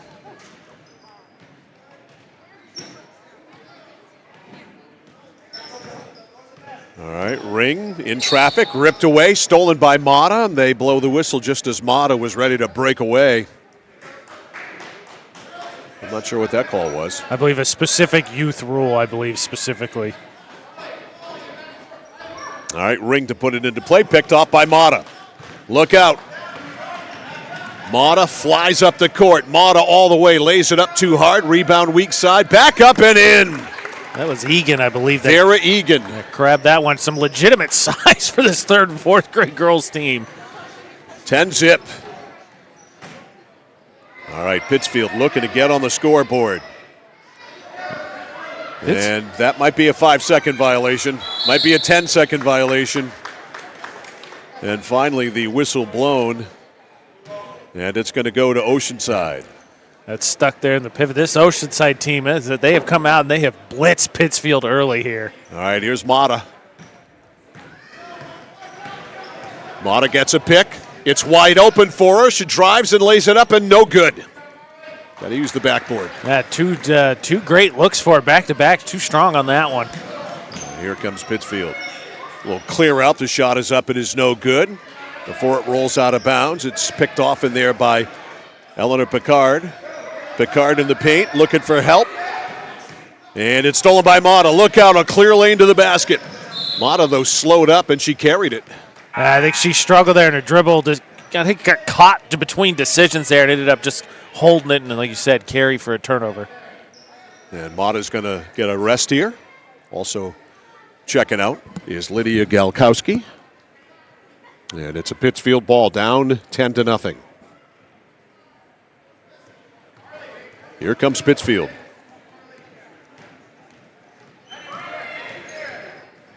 The back in. Now trapped. No 3 seconds called. A little bit of grace there shown by the officials. Onto the basket, it's Leal Kemp. Kemp now to Riley Ring. Ring with a shot, air ball, and the rebound is picked off by Oceanside. Nice lead pass for Breezy Dowdy. Dowdy breezes in and hits. I think Dowdy wears the same sneakers Merrick Smith does. I really do. I mean, his are obviously several times larger, but they're like size 17, but yeah, I hear you. The shot is up and no good. Weak side rebound, Oceanside. The height there by Oceanside showing for sure and driving all the way. Dowdy. Dowdy stops and hits. 14-0. Oceanside with the 14-0 run to start it. Say Dowdy and Mata, two very good ball handlers. Egan, a nice job defensively, I think, too. Just knows exactly what she's trying to do. Get big boards, be defensive, and initiate that fast break. Ball can't be saved. It'll go to Oceanside. Vera Egan with some serious size there for Oceanside. She is a tall girl. Yeah. So you got to kind of get the look of a post player, right? Like if you went and saw a collegiate post player, you'd have some of those knee guards, and you got that high ponytail, and she's ready to go. I'm gonna grab every board I see. She's a fourth grader. 9 years old. Here's Dowdy. Dowdy lays it off. The shot is up and good. That was a laser. Chloe Dennison. Dowdy had a layup if she wanted it, but she deferred and laid it off to Dennison, and Dennison hits. Dennison rifled that one up Boy, there. that was a line drive, man. Shot is up and no good. Rebound picked off. And the lead for Dowdy. Breezy Dowdy all the way, under, up, and in. This Oceanside team has good talent and is well coached. Timeout, 12:44 to go in the first half. It's all Oceanside. Oceanside 18, Pittsfield nothing. More in a moment on The Score. Welcome to Sparkling Ice. All right, team, another fruitful day at Sparkling Ice. Orange mango, how's it looking? Big and orange. Poetry. Vitamins and antioxidants, talk to me. Hi. Good talk. Strawberry lemonade, how is it flowing? We have achieved Class 5 flavor rapids! Love it. Bottle it. Sparkling Ice, anything but subtle. Mike giving a coaching lesson to someone in the fan. Some woman in the crowd has just threatened me with a Hillman's cruller. It doesn't take much, but I will give in to a Hillman's. Anything from Hillman's. Anything from Hillman's. I'm fine with. Did I hear you giving out pointers here? I made a comment about coaching. We go into the break. I come back. You're coaching in the audience. Right. I'll give her one-on-one pointers and accept payment in the form of Hillman's. All right, 18-0. Back underway. The shot is up and good. I wish I had a name for number 12. Yeah. I don't, but she hits. We do have it narrowed down to, 4 names? So it could have been either Eva, Kated, Sydney, or Neva. All right, here's Mata back in the game, and she hits, of course. 20-2. And somebody has got to at least come over and slide in front of Emily Mata and at least make her think about that layup that she's about to take. Yeah, and like you said, the other, for sure, they kind of a simple high ball screen. I'll tell you what, though, we did see in a region finals, Coney wore that out against that Lawrence girls team. Sure did. That high ball screen was devastating for them. All right, here's my friend number 12. Drops it back outside to Lael. Lael Kemp. Kemp now to Marley Frederick in the game. Got the headband going, too. That matching wrist guards, too. Yep.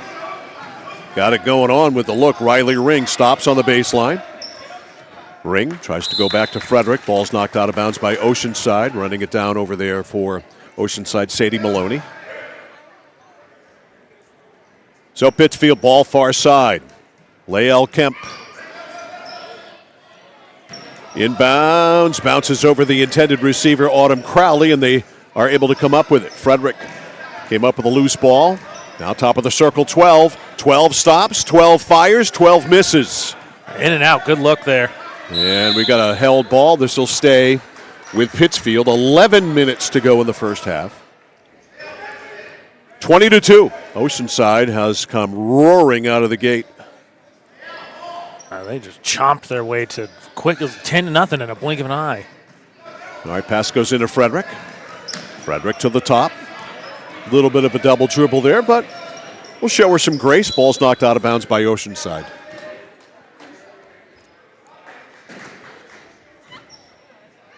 Riley Ring to put it into play. Pass is tipped and knocked out of bounds by Mata. Stays with Pittsfield. Lael Kemp. 9-year-old, third grader. Loose ball picked up by my pal number 12. Now it's off a foot, and we've got a whistle. Tell you what, that's the one thing, now that you said that, the 9th grader, that's the one thing the Pal Hoops Classic's missing, those little vignettes that they do for the Little League World Series. My favorite athlete is, Michael Jordan. Right. Or even just what's their favorite donuts that you're talking about. All right, that is a travel. You can't run out there like that. And, again, some grace shown by the official, explaining it to our friend number 12. Now she gets the ball in play. Riley Ring, stolen by Mata. Look out. Mata wheels around the pressure, laid it off. She had a layup. They get the 2 anyway.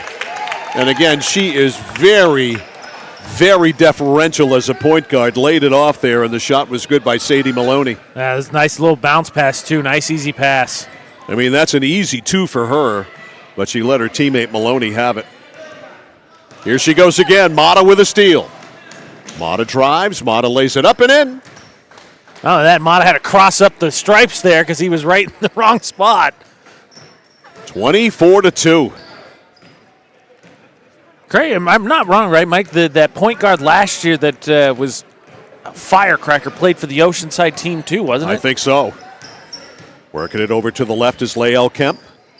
Kemp almost runs into her teammate Ring, gives it to her. Riley Ring circles over to the right.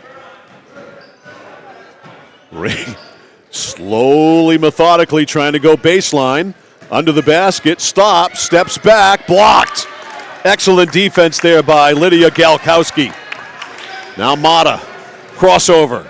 Mata stops, fires, no. It's a good-looking jumper, just left that one short. And the rebound to my pal number 12. 12 all the way up. 12 stops. 12, got to find somebody open. Finally gets it back to Ring. Ring is the definition to me of when this is what I'm going to see from now on when you say pounds it into the ground, because she dribbles with authority. She does, and that is out of bounds. Hit the end line on the dribble. But she better watch out. She hit the ref there on the throwback. That's a quick tee some places. And so it's Oceanside's ball. 8 minutes to go in the first half. It's 24-2. Oceanside with a 22-point lead. Here's Mata. Emily Mata, fourth grader. Mata to the high post to Galkowski. Galkowski goes in. Shot is short. Rebound boxed around. Comes down there, and Egan throws it up. No good. Tries it again. No good. Tries it again. No good. She was way too close to the basket. And the loose ball to Frederick. And we get a whistle behind the play. I think they're going to give that one back to Pittsfield because I think both teams are allowed to, I think, get it to their offensive zone. All right, Frederick will scoot over and put it into play for Pittsfield.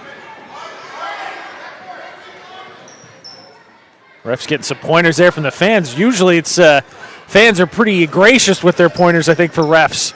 All right, here's Pittsfield. Number 12 fires it up, no good. It was blocked. Rebound under the basket, scooped up there by Eleanor Picard. Tied up, held ball.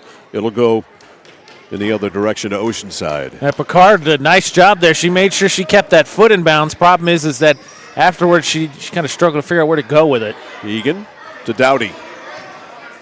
Dowdy's been a factor here in the first half too. Breezy Dowdy. Crossover to the left. Stops, hands it off on the lob pass to Galkowski, takes it to the basket, lays it up just a little bit too hard. Rebound on the foul line, Mata, they'll try it again. Emily Mata stops, jacks it up, no.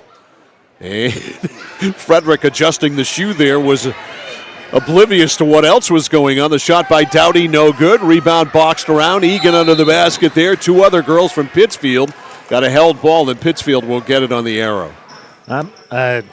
Mata's got a nice jump shot. She's left both of them short, but a nice-looking jump shot. Here comes Pittsfield. Number 12 fires, no. Rebound, saved under the basket by Picard. Now taken away by Mata. Mata, open all the way. Emily Mata takes it all the way. No pass this time. She laid it up, missed the shot. Egan right there for the putback. Textbook fast break. What do? Run. You never know when your teammate's going to miss one. Yep. Good to see Egan, too, has been doing the dirty work, get to clean one up and get a bucket. 26-2. Pittsfield, here's 12. The shot is partially blocked, picked off, though, under the basket by Picard, and that is a held ball. It's going back in the other direction to Oceanside. Tell you what, I don't think I want to meet Mata in a dark alley. My kneecaps, I think, are going down. She's a pistol. Mata. Pass to the right for Dowdy, picked off by number 12. 12 taken away by Mata. What's good for the Goose? Here's Mata. Mata taking it all the way, lays it in. I thought she might give that one up. She had a bevy of choices there, but decided that they can't figure out who to go with. Option number one's the best way to go. Boy, Kluke and Mata, the 2 point guards we've seen here in the first two games, some kind of good. Yeah, they both can handle it. That's an understatement. This Oceanside team, though, the other thing, like you said, Dowdy as a second ball handler is an excellent option as well. 4.5 to go. Pittsfield, just the one field goal thus far. Here's Frederick. Frederick at the top. Bounce pass stolen by Dowdy. Dowdy head up. Dowdy all the way, lays it up just a little bit too hard. Egan there with a putback. That's the other thing, too. This Oceanside team has some legitimate size for this tournament. Egan is a tall fourth grader. She's the Kristaps Porzingis of Oceanside. And he wears those knee pads, too, doesn't he? He does. Yeah, good call. All right, I'm waiting for her to come off a screen and roll three. This is Autumn Crowley. Crowley, good defense played on her by Galkowski. Now a steal by Mata on the pass. Mata galloping. Mata all the way, laid it over for Dowdy. 2 bounces. Dowdy throws it up, no good. Weak side, and the rebound comes down into the hands of Eleanor Picard. Yeah, Mata didn't quite get, I think, as much oomph as she needed to on that one, so Dowdy had to track it down. Here's Picard. Picard works it to the right. Picard trying to back in on Dowdy. A little push off there. Ball loose, and she got it back. Something's going to happen here eventually. Now the ball rolls out of bounds. And we get subs. 3 new players coming in for Oceanside, 1 new player coming in for Pittsfield. Dowdy's going to sit down. Mata's going to sit down for the first time with a healthy lead of 30-2. I think you can empty the bench. I think JV get a couple minutes. All right, here is Frederick. Frederick, defended by Ella Chamberlain, who just came in. Chamberlain gets the ball. Was slapped away, and Chamberlain has it. To Maloney. Maloney takes it to the right, stops, throws it up and in. Wow. Doesn't matter who it is. This Oceanside team's got offensive weapons. Sadie Maloney, a 3rd grader, hits. All right, here's Pittsfield. She's going to get a basket, and number 12 scores. And nice job there. Able to come off that curl down screen, gets that one up off the glass. She's got them both. Both field goals for Pittsfield, 32-4. Egan all the way, yes. Nice job there by Egan. Another thing this Oceanside team does really well is when they see a teammate coming towards the basket, they know to use their bodies to seal, which makes it easier for your teammate, obviously, to get unimpeded to the glass. Look out, number 12 on the express up the court. Lost it on the dribble. Then it rolled over and was picked up by teammate Kensley Allen, and she walked. 1:45 to go in the first half. 34-4 Oceanside. Maloney wide open. Maloney all the way, too hard. Rebound Egan, back up. Man, her putbacks are tremendous, aren't they? Yeah, well, not that. I don't know if you saw. She screened and then she rolled and cleaned it up. 36-4. She's a very sound Oceanside team. Shot is up, it is short. Rebound, Egan lost it. Back it goes to number 12 and a foul. Egan there trying to catch that one over the shoulder. Lost it. Nice job by 12 following that one and then draws the foul. So number 12 at the line. Again, getting the explanation on you can't go over this one. I also like the fact that the ref double-checked who got fouled, and she raised her hand, which is true, but, man, if that's the case. Shot is no good. That was me. It was me. Put me on the line. I got fouled. Nobody does that anymore, do they? Shot is no good. Not really. Back in the day, everybody raised their hands once they were notified they committed the foul. Egan. That just makes the scorekeeper's job easier. Goes all the way, lays it up and in. Drive. They just Big girl getting it done. Ball handlers, ball handlers, ball handlers. 38-4. Oh, Number nice 12, move. wide open shot. Has that been good? She's got all 6 of their points. That was a nice move, too. Got a little hezzy there. Got some space into the lane. Easy jump shot. Got a shooter's roll. 38-6. Big girl handling the ball. Oh. Loops it back to Chamberlain. Back to Egan. Egan back to Chamberlain. Pass didn't connect. Now we've got a tie up on the floor, and this will go to Dexter. Nice pass there from Egan to Chamberlain. I think Chamberlain, though, a little bit uncomfortable that far out from the hoop. 25 seconds left in the half.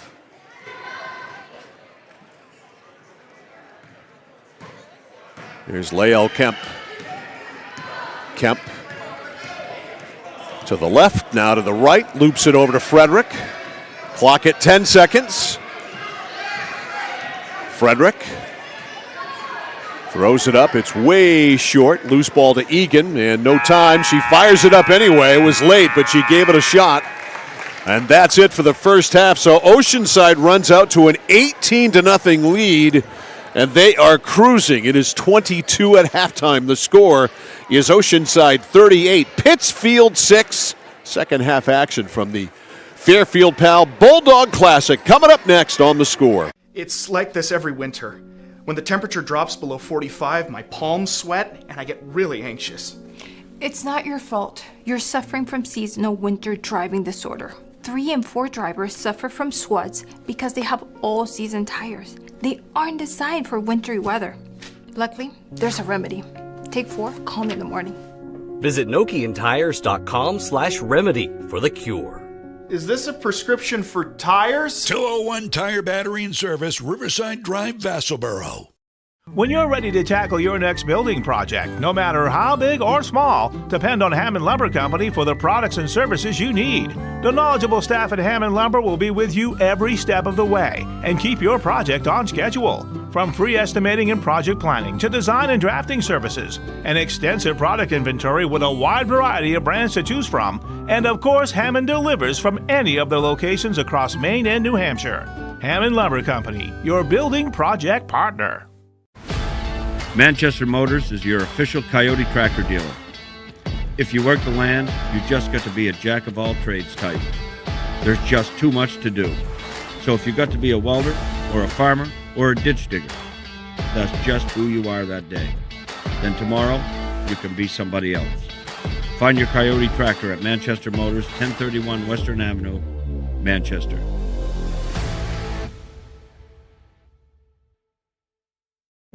Raising money for our cause, supporting our neighbors, helping to recognize those that should be recognized, providing educational opportunities, working together to make someone's day just a bit brighter. Our employees enjoy being a part of making our communities a better place to live and work. HERicanes Savings Bank. I came for a visit and I just fell in love with it. They just want to see you be you and just excel. There's a lot of opportunities here. It really gives me time to figure out what I want to do with my life. It's a good stepping stone to get to where you want to be. The tuition is definitely part of what brought me here. You know, credits transfer, that's huge, especially for a community college when you're trying to figure out what you want. CM's the best place. Honestly, it's the best place. You got to be here to experience it. Our coverage of the Fairfield Pal Bulldog Classic on The Score is brought to you by Computer Improvements, where you go for antivirus protection. By Varney Value, experience the Varney Value, 3 locations in Pittsfield, Bangor, and Newport that is servicing local and surrounding areas. Kennebec Valley Community College, free college to high school graduates from the classes of 2020 through 2025, and by the Sheridan Corporation. 38-6. That's a comfortable lead.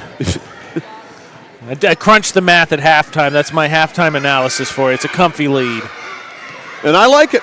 And it's straight on, honest. We have a limited research department today, but I double checked with the PAL history books. Would be the largest comeback ever by Pittsfield if they were to find a way to cut this one down. Yes, remember the Patriots Super Bowl win over the Atlanta Falcons when they were down 28-3, and Julian Edelman is walking on the sidelines. All the players are sitting on the bench, and he looked at them and said, "It's going to be one hell of a comeback." And of course, it was. Yes, it was. We'll see if that can happen here. The legacy of that game, I think, still lingers for a couple of active or formerly active players. Definitely still active coach in particular. All right, here is Pittsfield with the ball, down 38-6.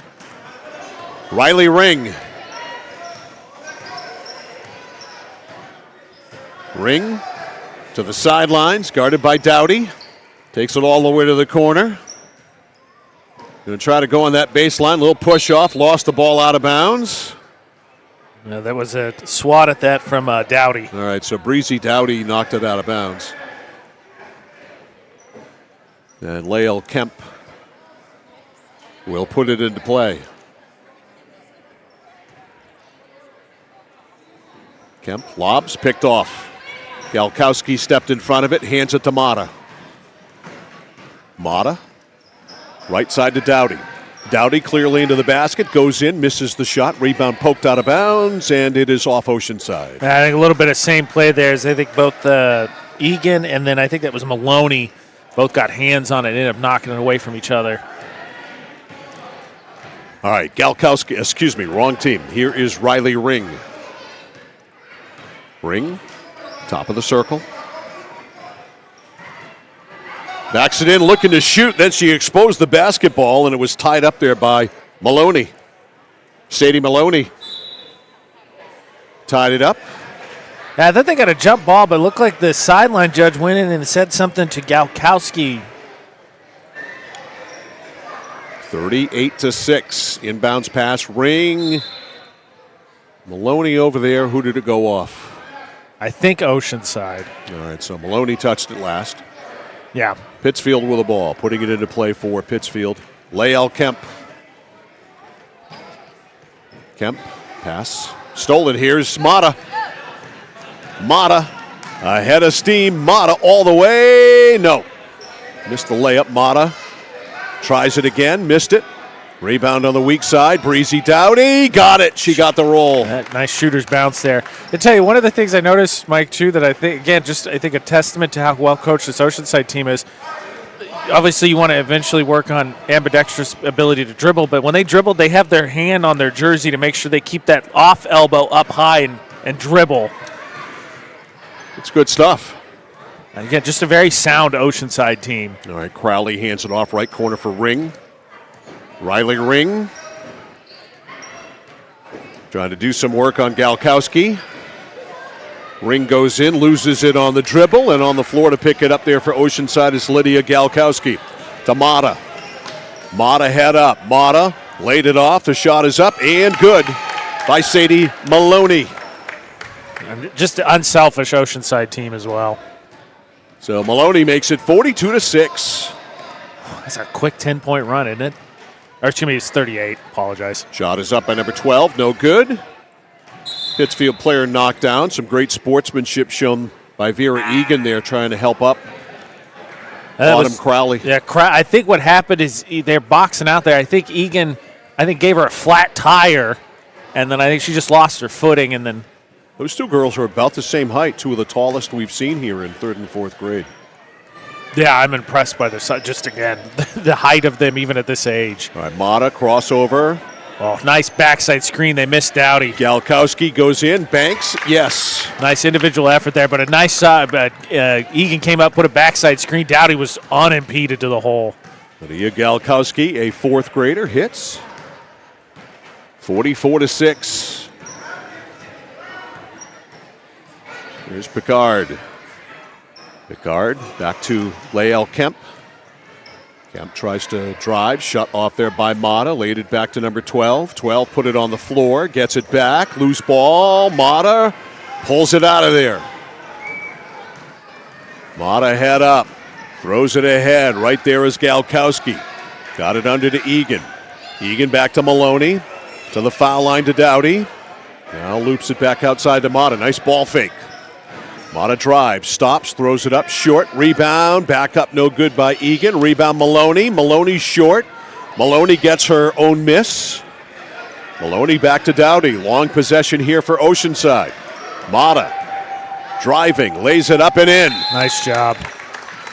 And again, on not that drive there, actually, nice job by Crowley. Needed to step to the defender because she actually got in front of Egan to box out. But the drive before that, Egan did a really great job. Sees Mata coming, what does she do? I'm going to stay, get low, and be big so that my defender cannot close down on the layup. Coach Travis Dowdy with some subs on the Oceanside side of things. Coming into the game for Oceanside, Ella Chamberlain, number 12. Who's not a short girl either. No, and Chloe Dennison is in as well. Driving left side, Lael Kemp. 46-6. Kemp, good defense by Chamberlain, back to 12. 12 throws it up, no good. 12's got all 6 of their points. Really, the effective offense Pittsfield's been able to find is either a move or a high screen for 12 who's able to get in the lane and get up off the glass. Picard to put it into play. Picard trying to loop it in for Crowley, didn't connect, knocked out of bounds by Oceanside. Next up, it's going to be the Pal Bulldogs and the Junior Warriors around 11 o'clock. Here in this morning girls session, we'll flip over to the boys side of things in the high school this afternoon. With 3 more, shot up, no good by 12. Loose ball, all kinds of Oceanside players over there, and coming out of the pack with it now is Vera Egan. Egan pass to Maloney. Maloney tied up there by 12, and we've got a held ball. This will stay with Oceanside. Nice shot there by 12 to close that down. Sprinting in is Marley Frederick. And coming out of the ball game for Pittsfield is Kensley Allen. Marley Frederick couldn't wait to get into the game. Passing to Egan. Egan up, boy, right there close to the basket. She is money. Yeah, that one, you got to do your work early to stop her from getting that close to the hoop. 48-6. Picard. Stopped at the foul line. Got double teamed there by Maloney. Maloney comes out of the pack with it. Maloney flies up. Maloney, nice pass down low. The shot up no good. Rebound Egan. Missed the shot there on the putback. Rebound 12. And away we go to the other direction. Here's 12. Stops. Kicks it back outside to Frederick. A little jump pass there. Yeah, a little grace shown by the officials. And Maloney blindsides Frederick and fouls her. Tell you what, you're a teammate. You ain't missing Frederick. She's open. You see that orange. Indeed. All right, Kemp to put it into play. Kemp looking. Throws it into 12. 12. Angled it up. No good. Rebound Chamberlain. To Egan. Egan left side. Pass connects finally to Dennison. Down low to Maloney. Maloney missed the shot. Rebound Egan back up. No good. Egan again. No good. Egan can't get it again. 12 has it. Look out. Maloney's right there. Maloney reaches in and slowed her down anyway. And took the layup away. Now back outside. It's Lael Kemp. Kemp rolls to the basket. Lost it on the dribble. Frederick on the floor with it. Tied up by Maloney. Another jump ball. This will stay with Pittsfield. Nice recovery by Frederick. Then she got caught there, and Maloney's able to really slide in and tie that one up. All right, Dowdy back in. Mata is back in. Also back in is Lydia Galkowski. Pittsfield ball. Make sure they have only 5 out there. For Pittsfield today, he's got to be feeling like they've been playing with like 8. Yep. Maloney covering here. Pass. Finally run down by Picard. Picard far corner. Eleanor Picard. Head down. Lost it on the dribble. Picked off by Dennison. Dennison slowed down by 12. Back to Mata. Mata's jumper from about 10 feet. No good. Rebound falling on the floor. And being called for traveling is Lydia Galkowski. Mata wants one of those jumpers. Again, she's got a good-looking form there. Just has left all of them short. I want somebody to hit a 3 today. I want to see one, too. I was thinking about that earlier. Whoops. Got a whistle. I think Frederick, had to tie her shoes, I believe is what it was. She's been at those Jordans all game, picking at them. You don't want to mess up your J's. Here's 12. All the way to the right. Lost it on the dribble. Picked up off the floor by Dennison to Mata. Mata looks behind her, almost lost the dribble. Mata goes all the way, short. Rebound 12. 48-6. Oceanside has led all the way. 12 fires it up. Got it. She's got all 8. Splash.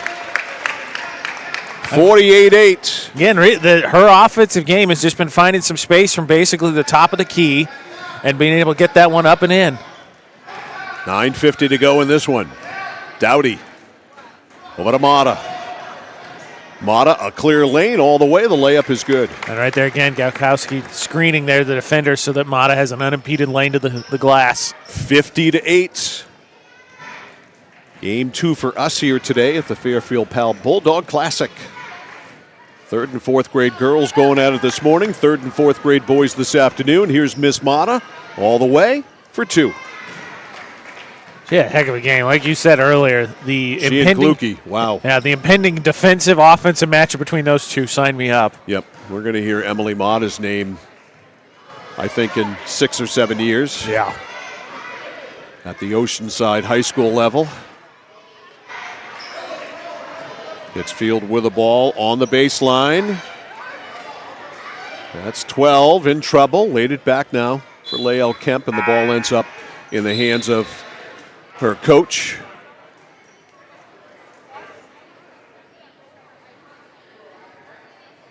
And it'll be Pittsfield's ball, or excuse me, Oceanside ball. 8:40 to go, and Mata with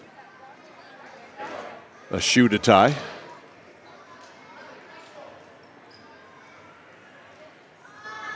Referee making sure. Tell you what, these refs have earned their money today. Here's Mata. To the foul line, stops, pops, left it short. And the rebound out of bounds, that goes to Pittsfield. Tell you what, I want to see that again. She wants that jumper, and I'm with you. I want to see a three-pointer today. Here's Riley Ring.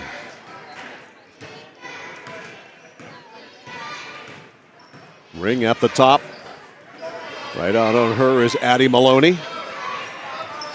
Ring will try the other direction. Had a screen there. I think she just didn't see it. There she dribbles off her foot. Loose ball. It's picked up by Maloney. Maloney got it back to Dowdy. Breezy Dowdy ahead.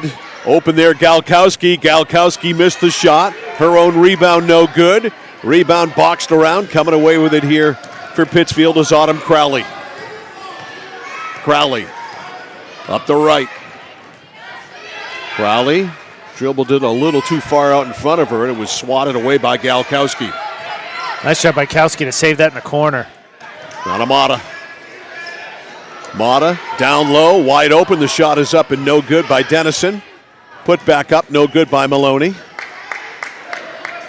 And Pittsfield clears the rebound. Picard. 7 minutes left. Picard angles in, has an opening. The shot no good, front rimmed it. Rebound, Oceanside, and I believe timeout. They get a timeout to get subs in. There, Oceanside getting a couple of girls in here. I think that's what the T was. So Maloney out, Dowdy out. Also Dennison is out. 6.5 to go. It's a blue ball. So Maloney jumps back to put it into play. Sadie Maloney, a third grader. Into Mata. Mata's a fourth grader. Mata rolls right by the defender, lays it up and in. There's nobody there. Emily Mata. Cruising down Broadway. Gets him up to 54. And she's got to have what? 15, 20? Yeah, it's up there. She got quite a few assists as well. And number 12 gets Pittsfield into double digits, and she's got them all. 54-10. She has scored every point in the game for Pittsfield. Mata goes on the right side for Galkowski, beats the defender, goes up, gets blocked and fouled. That draws a foul. Now, I think for sure Mata's, oh boy, yeah, I think somewhere in the 14 to 18 range for sure. At the line here, Lydia Galkowski. She's a fourth grader. Got the black shoes and socks going on. Big fan of the Fab Five Michigan Wolverines. Yep, and she's going to go big girl foul line. Nope. A little strong there. She got up there just a little strong off the heel of the rim. So one more for Galkowski.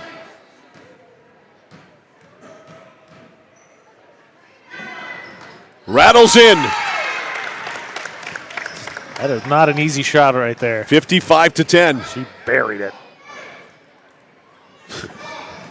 She stepped on the end line, but we'll let it go. She was double checking with the ref, make sure it was okay to pass in. All right, 12 misses. 12's got 10 in this game. Here's Mata. Look at that pass. Taking it to the rack there is Egan. She missed the shot. The putback is no good. She's got it again. Now it rolls over. The shot is up and no good by Sadie Maloney, and now losing it out of bounds there for Pittsfield was Picard. It'll stay with Oceanside. What a great pass by Mata. That a little no look in there. Yeah, a little mustard on that hot dog. Egan up and in. I don't know what the tournament record is for most points scored in a game, but you got to think Oceanside's close to it somewhere. I think at this level, they're going to be flirting with it if they ain't already 57 points it. is a truckload. Yeah.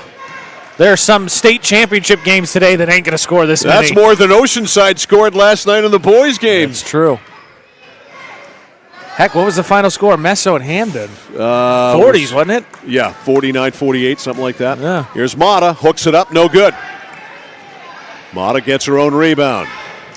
Emily Mata with 3:45 to go.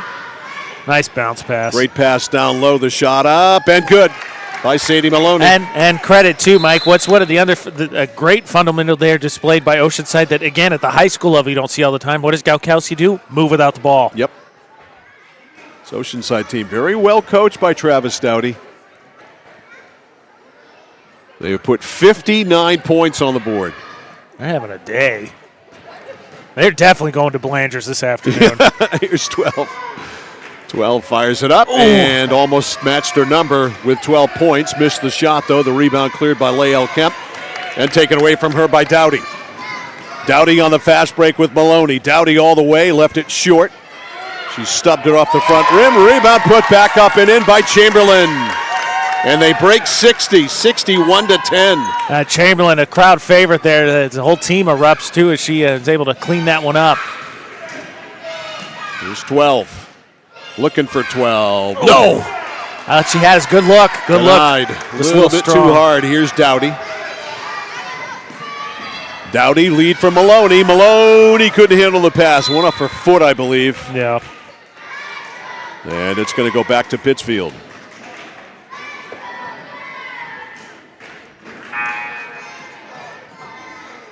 All right, coming up next, the Pal Bulldogs and the Junior Warriors. They want to bring Marley Frederick in. Just a late sub here that was miscommunicated, but getting rectified. Checking out is Kensley Allen. Pittsfield ball. Here's 12, looking for 12 for the game. Stops, throws it up, got blocked by Chamberlain, fouled by Chamberlain as well. That was a great take. I think Chamberlain got a lot of ball on that one, but here you go. Like you said, 12, another chance here to... 12 with a chance to get 12. Get 12. 61-10. Nope.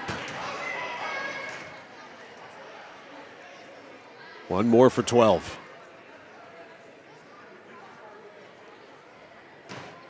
Referee bringing her in a little bit. She didn't like that. She backed right off. No good. That one rolled off. It looked good when it left. And we got a whistle in the rebounding action. And are they going to give her another shot? Yeah. They're going to say there was a lane violation. Ref's trying to make sure she gets something she's good with, but she backs up when she shoots it. Left that one short. Air ball, and I think Chamberlain stepped out of bounds on the board. Yeah. It's going to stay with Pittsfield. 45 seconds left. Lael Kemp. Stolen. Breezy Dowdy. Dowdy all the way with that elbow up. Dowdy stops, throws it up. No. Rebound loose in the paint. Ripped out of there. Good job by Eleanor Picard. 30 seconds left. Picard up the left. Picard using that left forearm. Throws it up. It's short.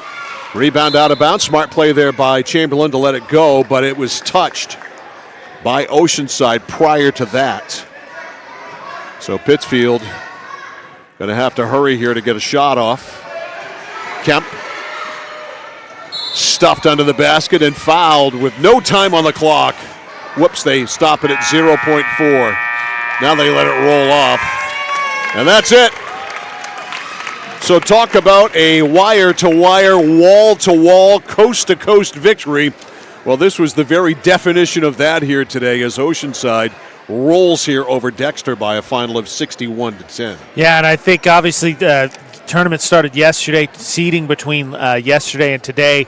Oceanside, I was really impressed with the Dexter team in the previous one. Oceanside showing they may be the team to beat in this tournament on the girls' bracket. And again, after seeing Kluke play point guard in Game 1, we saw a great point guard performance by Emily Mata here in Game 2. We're not keeping score, but she had to have close to 20 points in this ball game. Yeah, and I think probably, if not a double-double with the assist as well, because she distributed throughout the game as well. Her and Dowdy great on offense and defense, and then obviously, again, the size Egan provides to clean up the glass. So the Pal Warriors and the Pal Bulldogs and the Junior Warriors coming up next. Final score here in this one, Oceanside 61, Dexter 10. We are back with Game 3 after this on The Score. At PJ Diggs, they know septic systems. Maybe your existing system is failing or it's a new house lot. You need new installation. Call PJ Diggs. They can bring their site evaluator to design the right septic system. Headed to camp? Ditch the outhouse for a newly installed system. How about a septic system for your campsite? Imagine your own private campground. Already have a septic design? PJ Diggs can install it for you. Call 431-4299. That's 431-4299. At PJ Diggs, they know septic systems. 131 Hinkley Road, Canaan.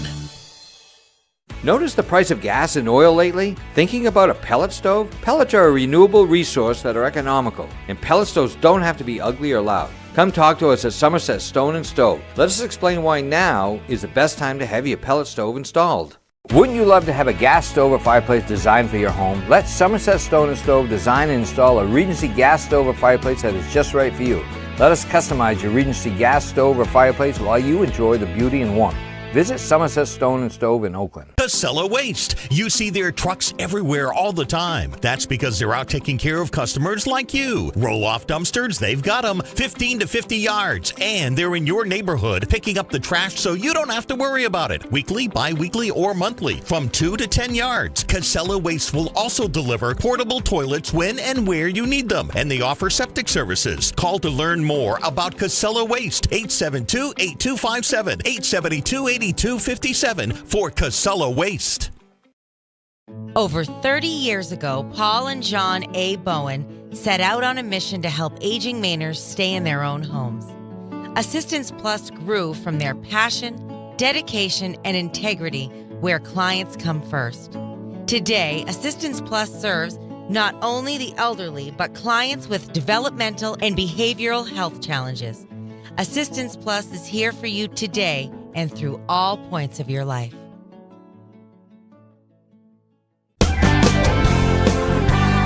Whittemore & Sons, your Coyote Tractor dealer. Dependable sales and service for over 50 years.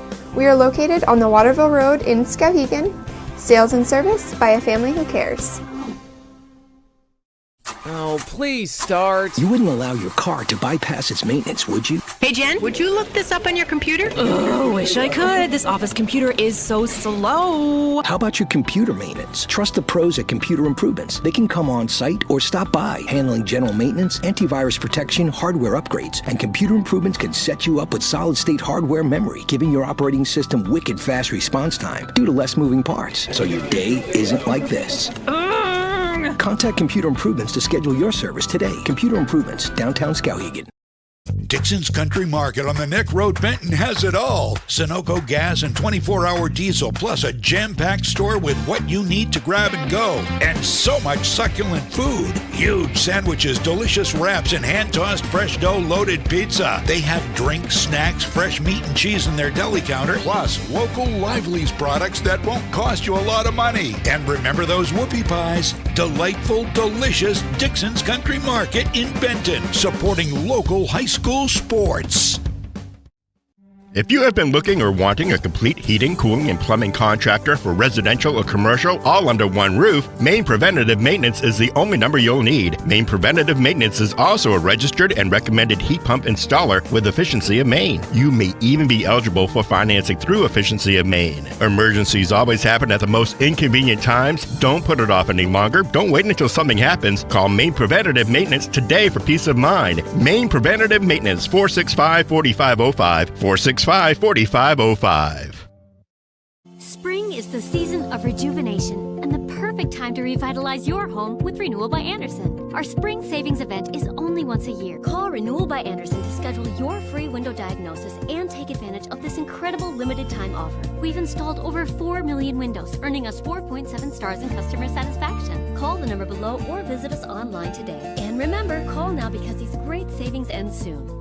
The better way to a better window. Renewal by Andersen. Discover the printing experience you've been searching for at SBS Carbon Copy on 54 Main Street in Waterville. Tired of getting lost in big box stores? Whether you need unique business cards or large format printing up to 44 inches wide, customized invitations that scream you, we've got it all. Our team is here to print, copy, or scan with a smile. Fast, affordable, and with a touch of personality. Don't settle for ordinary. Dash over to mainprintingservices.com where printing's personal, not puzzling.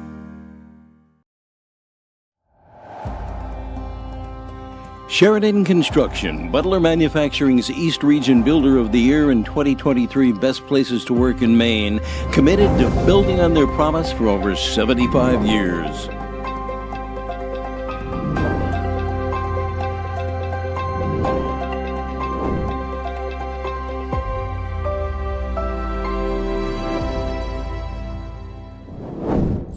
Sheridan Construction, committed to building on their promise.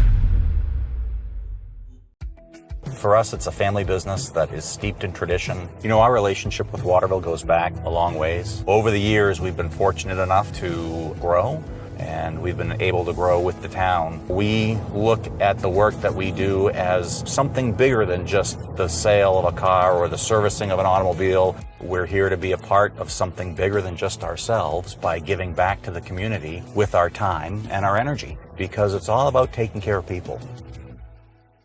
Central Maine Community College in Auburn. Over 40 academic degrees and programs recognized as some of the best in the United States. Nursing, criminal justice, forensic, psychology, IT, education, culinary arts, and so much more. Offering one of the lowest tuition rates in New England. Plus, a top-seeded national champion producing athletics department.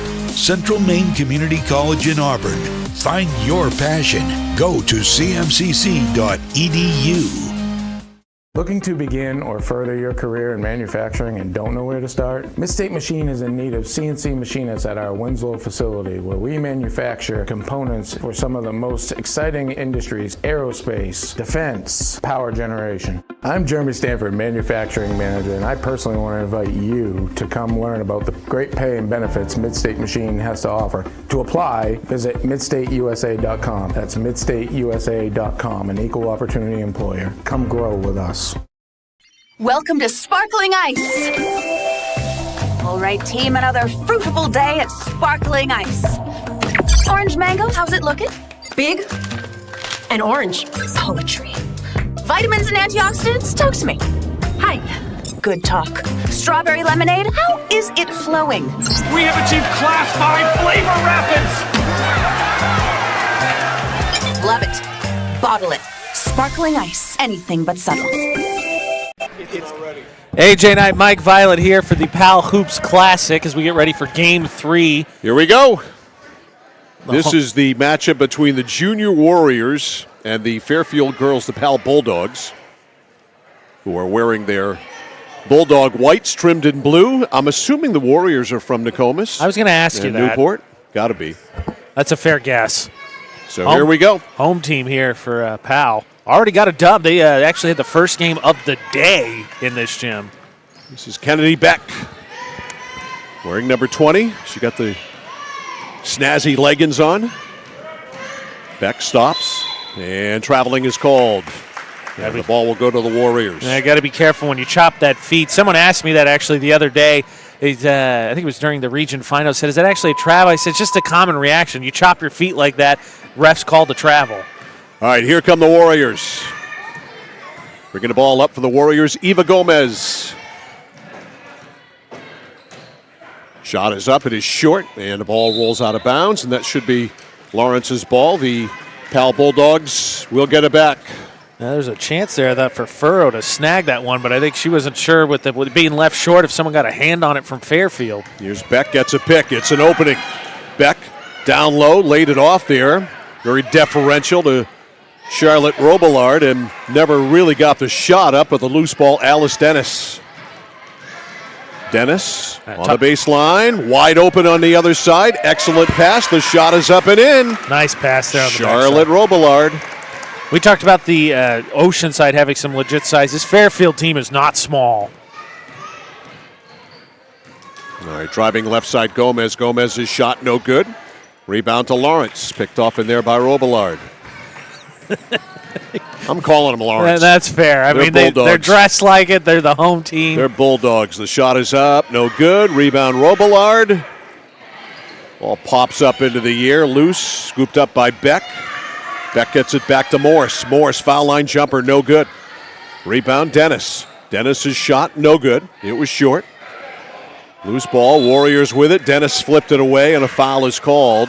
No, I think that play is once a possession is established, you're not allowed to go after it until it's in the offensive zone. Okay. So with the rebound there by the Warriors, she got busted for basically trying to steal it.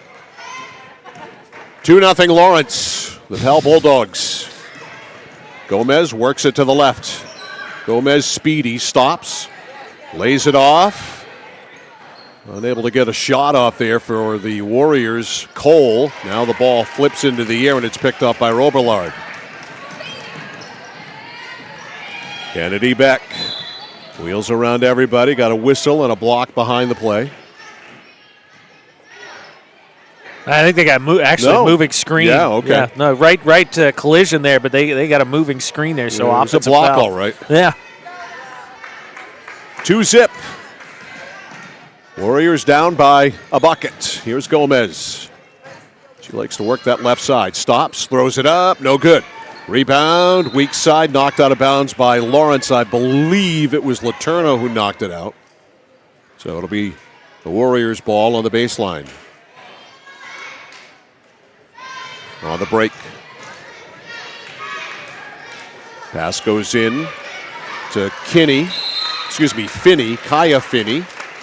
And now we got a held ball, and it's going to stay with the Warriors.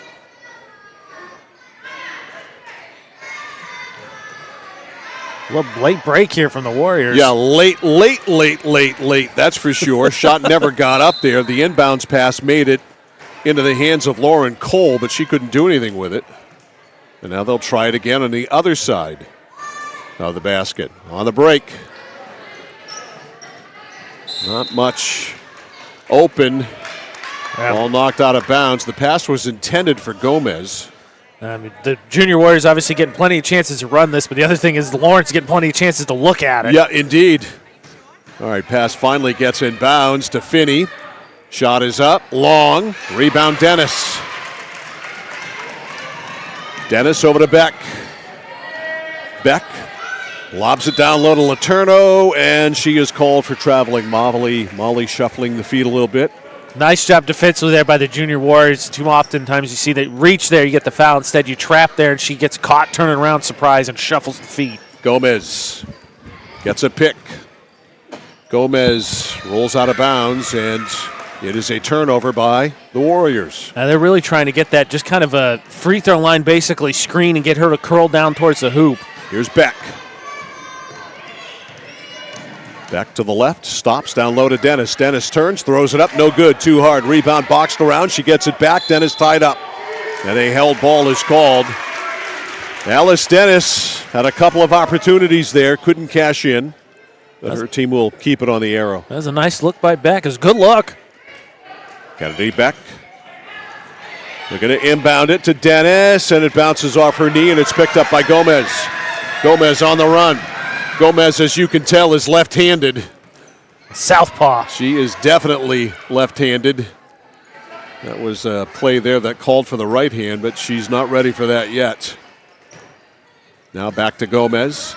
Gomez stops, throws it up, off the front rim. Gomez almost got the rebound, but tipped it over smartly to her teammate there. Cole shot up, no good. Rebound boxed around, comes down to Letourneau. Well, not only is she a southpaw, she's not bashful. No, not bashful either. Beck gets a wicked pick. Stops, baseline throws it up, no good. Dennis on the other side, no good. And the rebound to the Warriors. 2-0. The Pal Bulldogs up by 2. Bringing it up the court now. Riley Dean. Dean angles in, traveled. Yeah, nice screen there. Nice move. She had the right idea. Just took an extra step there before she dropped that one off back door. And worth noting, this game kind of playing out the same way again. Fairfield had the first game of the morning. They played, I don't remember who they played, but they won 11-9. Winslow. Yep. So they nail biter than that one. All right, here's Beck. Beats Gomez, takes it over to the right. Beck all the way. No. Rebound, weak side. Dennis couldn't come down with it, and it's out of bounds. And it'll go back to the Warriors. Pal Bulldogs 2, Junior Warriors nothing. 13-10 to go in the first half. Here's Gomez. Gomez loops a pass on the sidelines. Over to Reardon. Serenity Reardon. Reardon trying to back in her defender.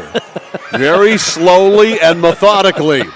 Turns, had an opening, but lost it there on the dribble. Now on the other side, Dennis rips it away. Needs to find a teammate, and coming over there is Beck. Good defense by Lawrence. Here's Beck. All the way. Stops, shut off there, loops it back outside. The pass is tipped away from Letourneau. Now loose, and it comes down to the Warriors. Nice shot by Furrow there. She closed that down and got a block. Traveling is called. Now Furrow frustrated there as she shuffled her feet, but that one's on her teammates. Everybody cleared out, and she didn't have anywhere to go with it. All right, Aaliyah Jordan coming in. Aaliyah is a 9th grader. She wears number 44. Brooke Kidd to put the ball into play. Got it into Jordan. Jordan throws it up from about 7 or 8 feet. No good. Rebound on the weak side, Letourneau. Lobs it back out to Jordan. Knocked away from Jordan. Run down though by Beck. Beck baseline. Stops. Defender goes by. Missed the shot. Rebound on the weak side by Robillard. Robillard is pushed. A foul is called on the Warriors. Yeah, Lawrence picks up the foul there. A break, though, because there are 2 teammates fighting over it. If someone gives it up, whoever gets the board, I think, had a pretty easy putback, but their struggles allowed the Junior Warriors defense to recover. Kidd to put it into play. Kidd tried to go down low to Eliza Colby-Rolfe, who just came in. Shot up, no good by Jordan. Jordan again with the rebound. She's got the ball back up, no good. And Gomez flying up. Gomez stops, throws it up, no. Rebound, run down by Robillard. I think that one partially blocked. Still 2-0 Lawrence. Long down court pass to Kidd. Kidd turns from 5, no good. Off the foot of Robillard, loose on the floor. Diving on it there is Beck. Got to do something with it here eventually. She smartly puts it on the floor. Beck over to Kidd. Kidd, baseline, shut off, still with it. Kidd holds it high. Boy, she had Jordan wide open on the other side of the key. Now going up for the shot is Beck. Jordan ends up with the ball. Jordan throws it up and in. Aaliyah Jordan. Nice pass by with Beck. the hoop. Yep, it sure was. Give her the assist. 4-0 Pal Bulldogs. Especially you're throwing it too big. You know what they like? Up high. Don't throw it at my knees. Gomez drives, throws it up. The runner off the side of the backboard. Loose ball scooped up by Colby-Rolfe. Colby-Rolfe, and that'll be a double dribble. Rolfe did not like that call. She still has a smile on her face, though. You don't want to argue too much. I think, as we talked about history possibly being made with the score in the last game, I think it would be history. Though we came close last year to seeing a T in this tournament. Yes. Things did get a little heated, shall we say, in a game or two. Yes. That's a turnover there by the Warriors. And in now for the Bulldogs is Leah Moore. She wears number 30. And here is Eliza Colby-Rolfe. I might just shorten her to ACR. I like it. ACR, a little ahead of herself on the dribble there. Gomez picked it up and traveled. Yeah, Gomez got caught there. She's down on one knee, and then before she threw it, stood up. So it'll be a Lawrence ball. Leah Moore Shouts out the play. Couple of bounces in. It worked. Here's Jordan. Jordan, who just scored. Jordan tries to take it inside. Throws it up, kind of off balance. No good. Rebound trying to save it there. And doing so is Kidd, but it went right to Gomez. Gomez barreling, tries to cut to the middle. Does. Goes up, throws the shot up. No good. Rebound on the near side to Moore. Moore to ACR. Here's ACR, right side. She plays fast. Stops, fires off the side of the backboard. Rebound, loose, picked up, and thrown up by Kidd, and Kidd is fouled on the play. Lawrence chance here to extend their lead.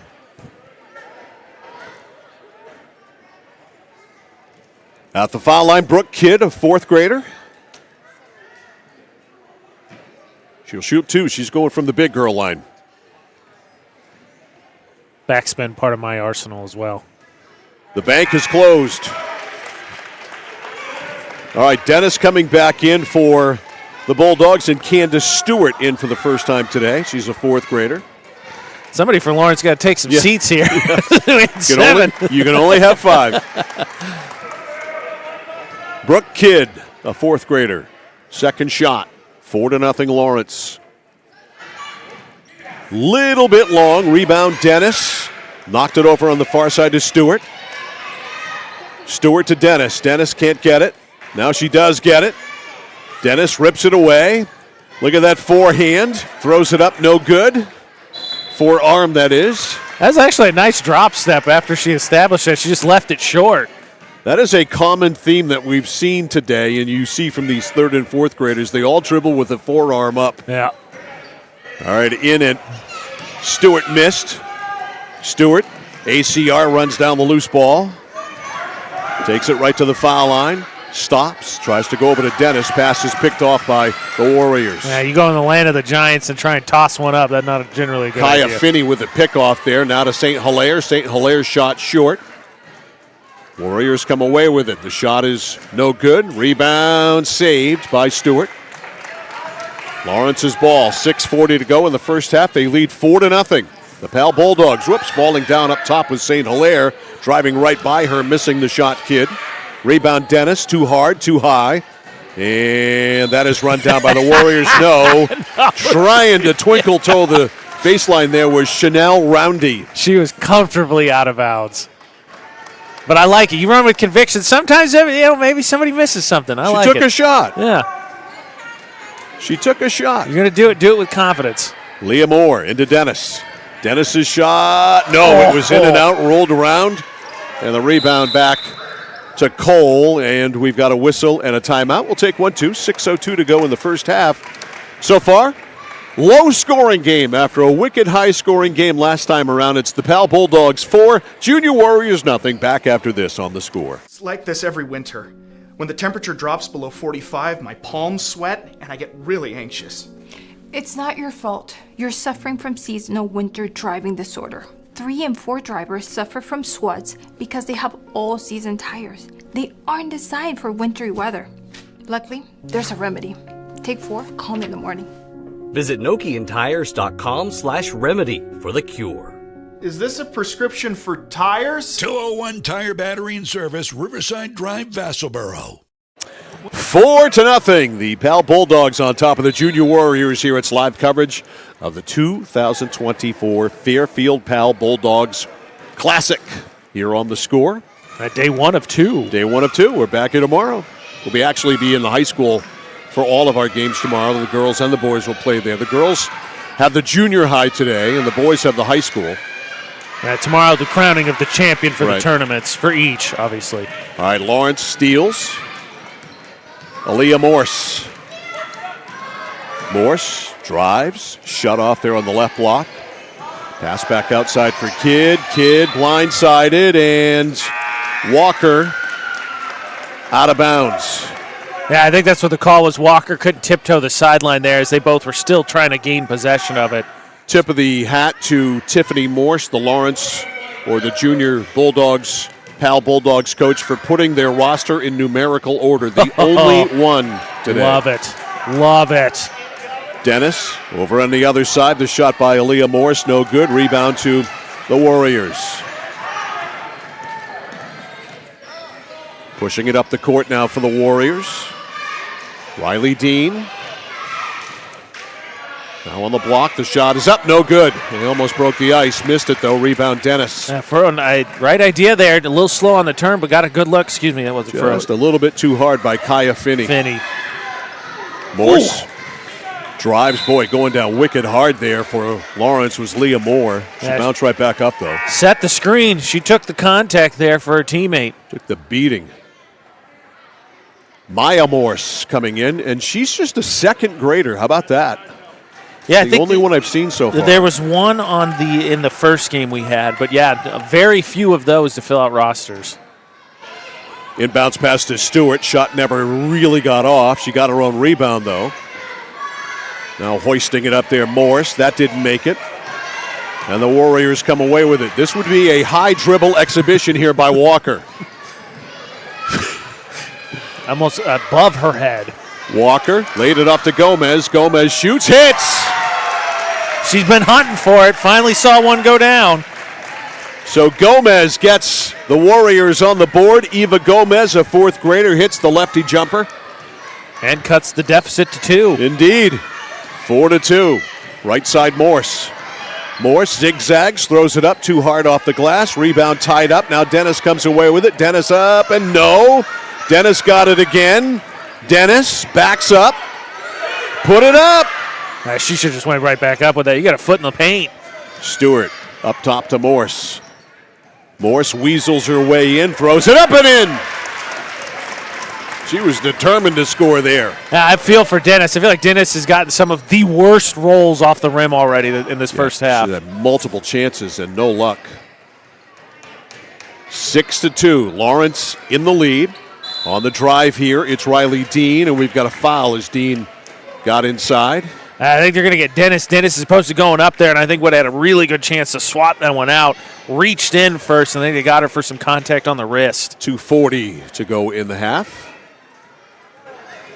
Riley Dean, a third grader, on the way, no. Couple of subs for Lawrence.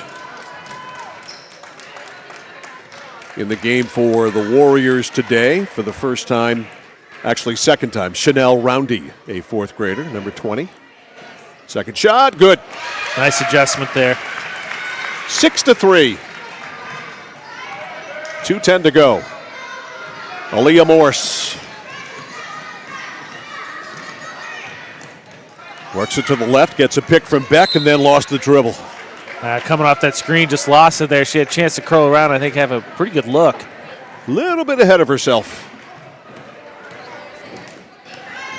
Gomez flies up, stops, lays it off. The turnaround there is no good by Kaya Finney.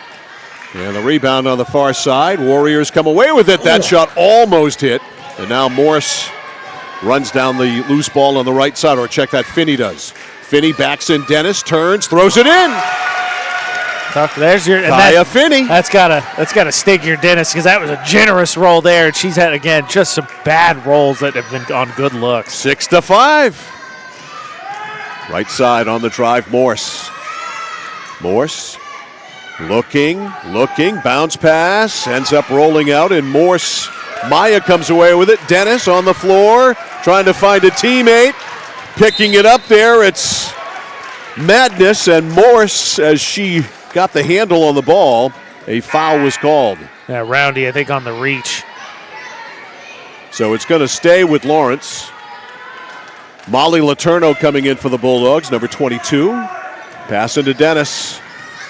Dennis picked off there from behind by Dean. Right back with it, though, is Morse. Morse's shot blocked. And here come the Warriors. Stopping, firing from deep is Roundy, and she traveled. Chanel Roundy, again, got a little bit ahead of herself. I think Roundy, a fan of Central Maine sports, I'm surprised she had pressed that a little bit, and she heard Mike Violet say, "We need a 3." I want a 3-pointer today. So she hoisted that one up from deep. Here's Beck. Beck all the way, under, up and in. Kennedy Beck makes it 8-5. Nice drive there by Beck. The Lawrence lead is 3, 5 seconds left. Gomez in trouble, got it away. The shot is up and no good. as the buzzer sounds, and that is it for the first half. So our first really good game of the day, right here and now. Pal Bulldogs, Junior Warriors score at the half. Pal Bulldogs 8, Junior Warriors 5. You're watching live coverage of the 2024 Fairfield Pal Bulldog Classic on The Score. When you're ready to tackle your next building project, no matter how big or small, depend on Hammond Lumber Company for the products and services you need. The knowledgeable staff at Hammond Lumber will be with you every step of the way and keep your project on schedule. From free estimating and project planning to design and drafting services, an extensive product inventory with a wide variety of brands to choose from, and of course, Hammond delivers from any of the locations across Maine and New Hampshire. Hammond Lumber Company, your building project partner. Manchester Motors is your official Coyote tractor dealer.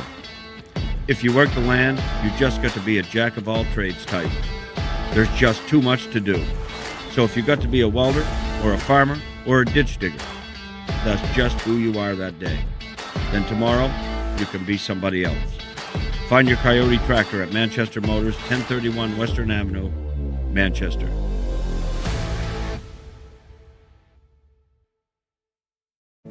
Raising money for our cause, supporting our neighbors, helping to recognize those that should be recognized, providing educational opportunities, working together to make someone's day just a bit brighter. Our employees enjoy being a part of making our communities a better place to live and work. HERicanes Savings Bank. I came for a visit and I just fell in love with it. They just want to see you be you and just excel. There's a lot of opportunities here. It really gives me time to figure out what I want to do with my life. It's a good stepping stone to get to where you want to be. The tuition is definitely part of what brought me here. You know, credits transfer, that's huge, especially for a community college when you're trying to figure out what you want. CM's the best place. Honestly, it's the best place. You got to be here to experience it.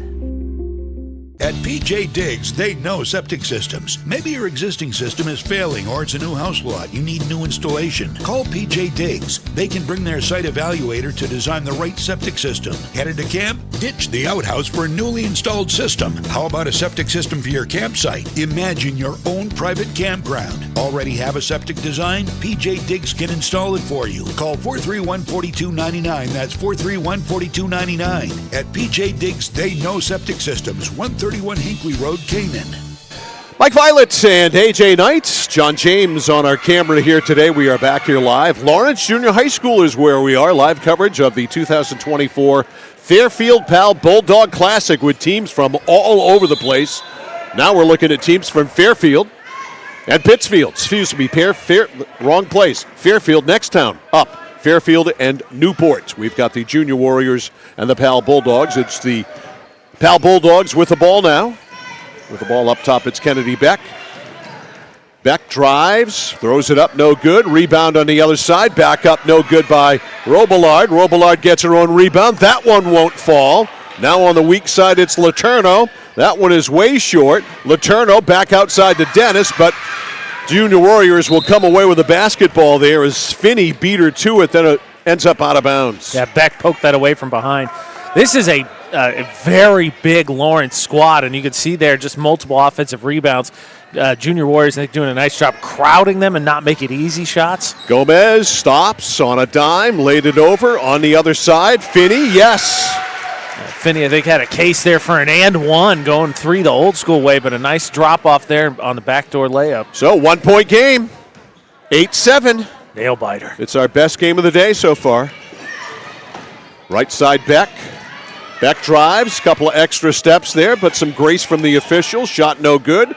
Rebound over to Dennis. Dennis can't get any luck at all. Now she does.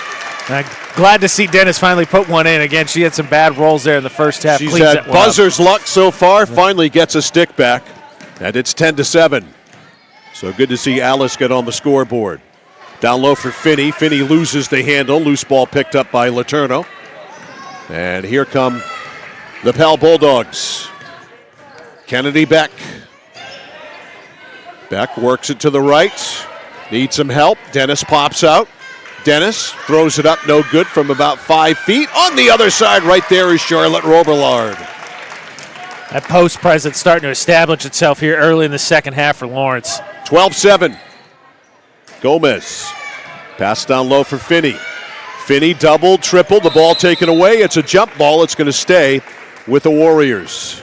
Nice job there by Stewart just to gradually come down there on that turnaround and just snag that without any contact from behind to create the jump ball. All right, Warriors ball on the baseline under their own basket. Pass goes into Finney. Finney backing in. Dennis gave her some leeway there. Now she's shut off on the double team by Letourneau. Loose ball bounces back outside. They'll try it again. Finney likes to back that ball into the basket. Dennis blindsides her. Finney still with it. Finney now turns and faces the basket and is fouled by Dennis. Kaya Finney loves to play backwards. Yeah, she's got it. She's going to dribble you down. Pound the rock down to the glass, hit that drop step, and up off the glass. Now she's going to the line. It was the first move my dad taught me when I learned how to play basketball. She's a third grader. Hits. Very calmly threw that up there. 12-8. That was the most gentle high five I have ever seen between Finney and that was Dean. All right, one more for Finney. Nope. Rebound, Dennis. Dennis to Beck. Kennedy Beck to the right. Beck pass picked off. Excellent defense played by Dean. Dean drives, left-handed runner, too hard, rebound back up. That's no good by Kaya Finney, and out of bounds off the Warriors. Good Walker there, snagged the offensive rebound, but again, got to be aware of that big, thick blue line. Kennedy Beck, Lawrence with the ball, up 12-8. Beck to the right. Beck all the way to the baseline, using that forearm. Beck trying to go to Dennis. Dennis couldn't get the pass, has to run all the way to midcourt to get it. Good hustle there by Alice. Now Dennis takes it all the way, stops, throws it up and in. Nice drive by Dennis. Alice Dennis determined to score, and she did. Ran that loose ball all the way down at half court, took it right to the basket, banked it in. 14-8. Gomez. Pal Bulldogs by 6, their largest lead of the game. Down low, losing the ball out of bounds was Finney. Finney had position on the block there, but lost the handle. That Dennis, I think, kind of olayed her a little bit, and she lost her footing and hit the ground. Coming in for Lawrence, Leah Moore. And Aaliyah Jordan also coming in.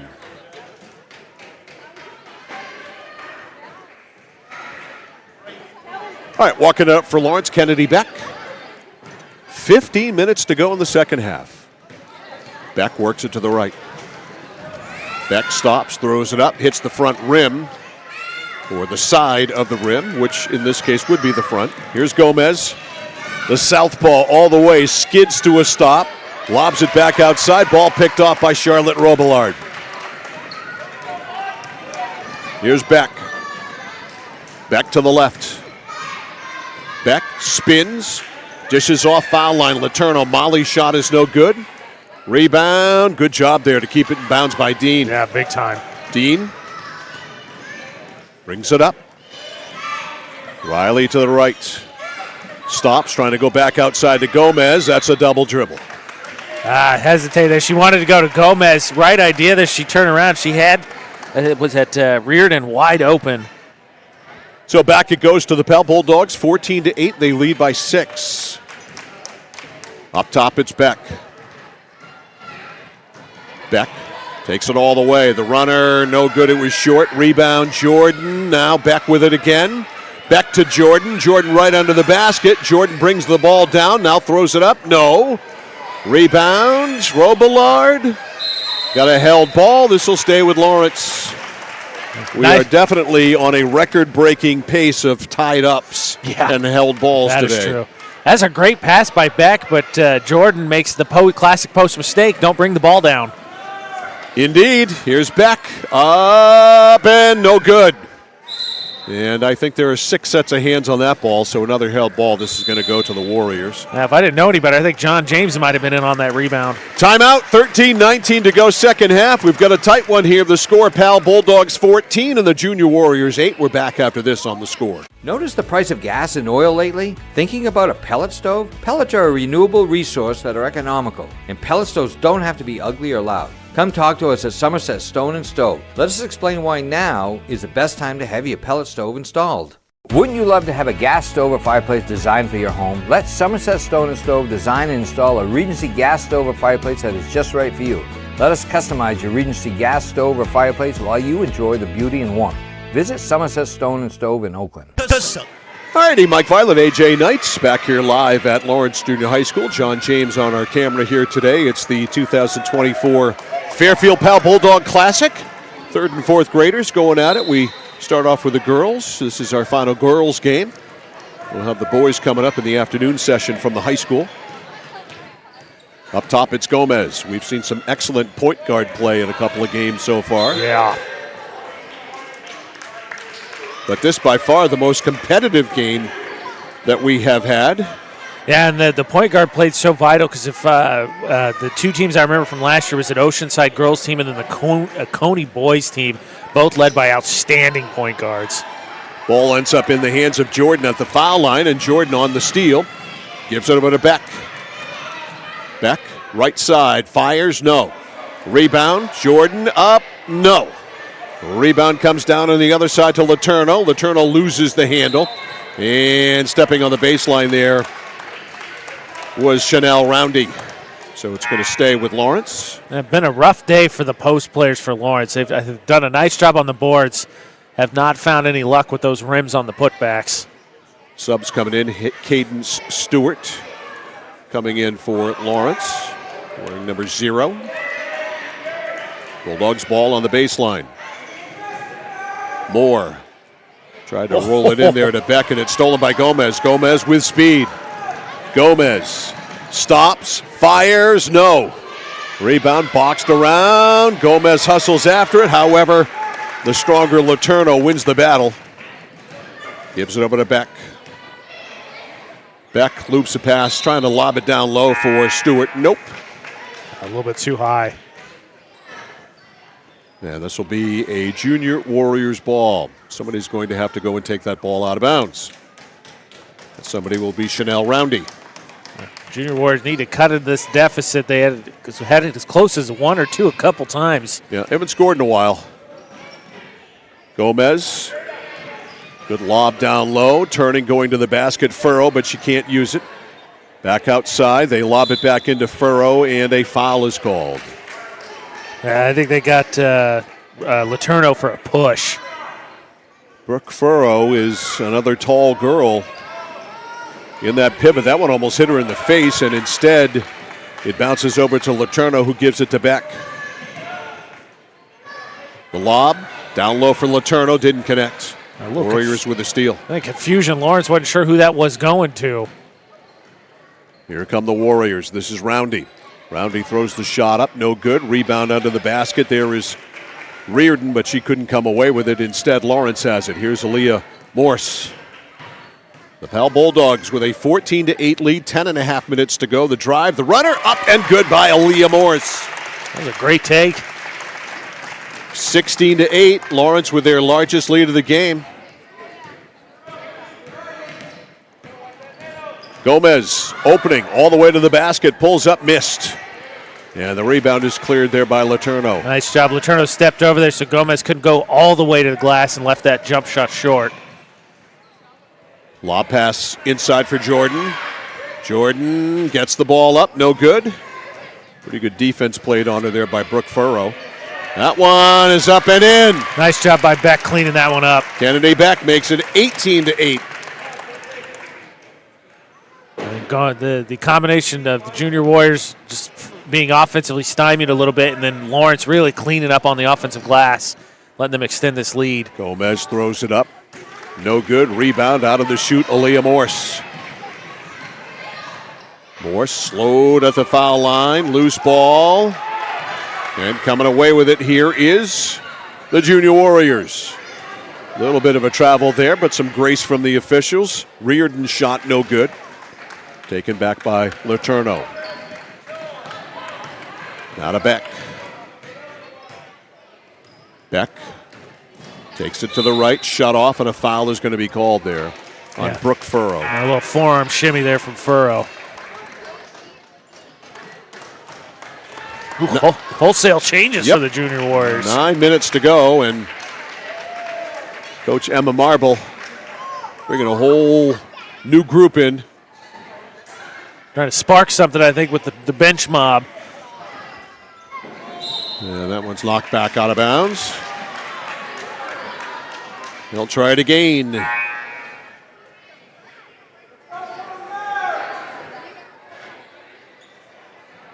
There's a little confusion at the scores table. And then now Dennis Tyner's shoe. All right. Got that straightened out, I guess. Dennis works on the shoe. We're good. Lawrence's ball inbound here by Morse. Morse over to Jordan. Jordan shoots it. No good. Rebound right there. Stewart for the stick back. Jordan with that miss. Got it. This Lawrence team is just so much bigger than this Junior Warriors team. Yep, they've got the height advantage. Yeah. Really, other than Kaya Finney for the Junior Warriors, that's it height-wise. Here's Dean. Dean wheels to the right, drives all the way, banks it, no good. Rebound is cleared there by Stewart. That was a great take, just left it short. Morse. 20-8. The Pal Bulldogs with a lead. Morse back outside to ACR. ACR back to Morse. Morse stops, pops, no good. Rebound Dennis. Dennis, and we've got a foul called. I think they got her for that offhand. So an offensive foul is called. They got her for. I think the distinction the ref was explaining there is instead of holding the forearm, she held out the palm. No palm. No. Got a fist. Yep. Got to keep it rigid. Here's Gomez. Gomez to the foul line. Gomez lays it off down low for Cole. Cole turns, shot no good. Rebound Dennis. Dennis over to ACR. Eliza Colby Rolfe. Stops, pops, no. Rebound, weak side to Jordan. Jordan, yes! Splash! All net! Again, post players just really asserting themselves in the second half here for this Fairfield team. 22-8. Taking it all the way right down Broadway, Dean. Dean never got a shot off. The loose ball pops into the hands of Cole. She couldn't do anything. Now it's Finney. Finney is fouled by Dennis. Tell you what, Finney got that, he had the tilt-a-whirl shot, but Finney got that almost Larry Bird shot right up above her head. Kaya Finney at the line. No roll. Stays 22-8 coming into the game for Lawrence. Molly Letourneau. And Dennis will sit. Still 22-8. 5:50 to go in the second half. Second shot on the way. It is good for Finney. I believe Finney's been in line 4 times and split the 4. 22-9. Pretty good percentage at this age. ACR. Pocket picked by Gomez. Look at this race. ACR gets right back into it, disrupts the shot. It's no good. Another opportunity here. Dean, no good. Now picking it up, it's Finney. Finney's shot is no good. And coming out of it there is Gomez. Gomez lays it off for Cole. Cole misses. Back up, Finney. No. Finney tries it again. No. Rebound bounces out to the foul line to Gomez. Gomez lobs it down low to Cole. We've got a held ball. This will stay with the Warriors. How about that? About half a dozen offensive rebounds for the Junior Warriors. Chance to cut into this deficit. Just cannot get one to go down. Still the Warriors' ball. Good pass. The shot is up. It's blocked, and it's a held ball there. Addison St. Hilaire just into the game, had good position, but got tied up immediately. Yeah, ACR closed that one down, did a nice job there. She's quick. Tying that one up without fouling. Here is ACR. To the right. Stops. Pops. No. Rebound cleared there by Finney. Kaya Finney, fourth grader, doing that back end thing. Inside the foul line, open, takes it, no good, off the window. Rebound, kicks back out to her at the foul line. Now right side, the bank is no good. Rebound. And they're going to give it to Lawrence. Yeah, they're going to say Jordan had possession, and then quick timeout there by Lawrence. So they take a timeout. 3 minutes, 59 seconds left. Gives us time to thank our sponsors of this Fairfield Pal Bulldog Classic. Bowley's Famous Franks, bringing back a classic. The Harry J. Smith Company, serving the community for more than 100 years. By Belanger's Drive-In, big smiles, big servings. Computer Improvements, where you go for antivirus protection. Experience Varney Value, with 3 locations in Pittsfield, Bangor, and Newport, servicing local and surrounding areas. By Kennebec Valley Community College, free college to high school graduates from the classes of 2020 through 2025, and also thanks to our friends at the Sheridan Corporation. Thank you all for supporting youth basketball, and of course, plenty of sponsorships to thank as we wind down the winter season. Yep. Get a little bit of a break before we get ready for spring season, but thanks to all those that have allowed us to do our high school coverage. I guess I'm going to have to make out a spring sports schedule this week, huh? That would be a good idea. That's probably... I think people would like us to go cover baseball, softball, and lacrosse. I think would. That's probably on the top of my list of things to do this week. All right, ACR drives, fires, hits. She's been hunting for one, had several good looks, and finally gets one to go down. Eliza Colby-Rolfe makes it 24-9. They're going to bring him back. No, I'm not sure what the misstep was there. So Lily Walker sprints up the court after getting the ball into play. To Dean. Riley Dean to the right. Down low, turnaround is no good. Rebound there for it was Jordan, and Jordan lost the ball out of bounds. It'll stay with the Junior Warriors. The Junior Warriors run that play with Cole getting that drop step there to the left. Just has left it short. Been a good look, but the rims have not been friendly to them in the second half. All right, Junior Warriors on the inbound. Got to get it to someone. Finally flashing open there for the Junior Warriors. Walker. Walker can't get a shot up, but a whistle and a foul as she tried to. Walker going to go to the line here, so it worked out. But, man, she goes right up with that. I think it's one of the easiest shots the Junior Warriors gotten all day. 2 shots for Lily Walker, a fourth grader.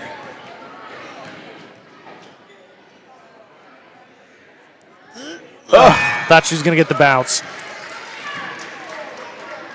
And for those who I know, because Mike has established each time she took that one she's halfway. Yeah. Halfway between the little line and the big line. Second one by Walker, no good. Rebound comes down into the hands of Letourneau. To ACR. Works it to the right. Stops, got a little bit ahead of herself, and it's stolen by the Warriors. Running it up the left side for the Warriors is Roundy, and Chanel Roundy is called for a walk. Credit ACR with that. ACR recovered defensively there, pressured along the sideline, and then Roundy got stuck there, kind of shuffling her feet because she couldn't quite get the gather together. 2 minutes to go. Lawrence, the Pal Bulldogs with the lead, 24-9. ACR trying to get down low in the pivot to Letourneau. Letourneau misses the shot. Letourneau, loose ball, on it, traveling, or on the baseline? On the baseline. Nice job there. I think we're going to get timeout here from Junior Warriors. Timeout, we'll take it to 1:43 to go. It's all Pal Bulldogs. Pal Bulldogs 24, Junior Warriors 9. More in a moment on The Score. Casella Waste. You see their trucks everywhere all the time. That's because they're out taking care of customers like you. Roll-off dumpsters, they've got them 15 to 50 yards. And they're in your neighborhood picking up the trash so you don't have to worry about it. Weekly, bi-weekly, or monthly from 2 to 10 yards. Casella Waste will also deliver portable toilets when and where you need them. And they offer septic services. Call to learn more about Casella Waste. 872-8257, 872-8257 for Casella Waste. 24-9, the Pal Bulldogs, Lawrence, in other words, in the lead here over the Junior Warriors, also known as Nokomis. These two teams, they keep playing basketball. They see a lot of each other for a while. Indeed. All right, Warriors ball.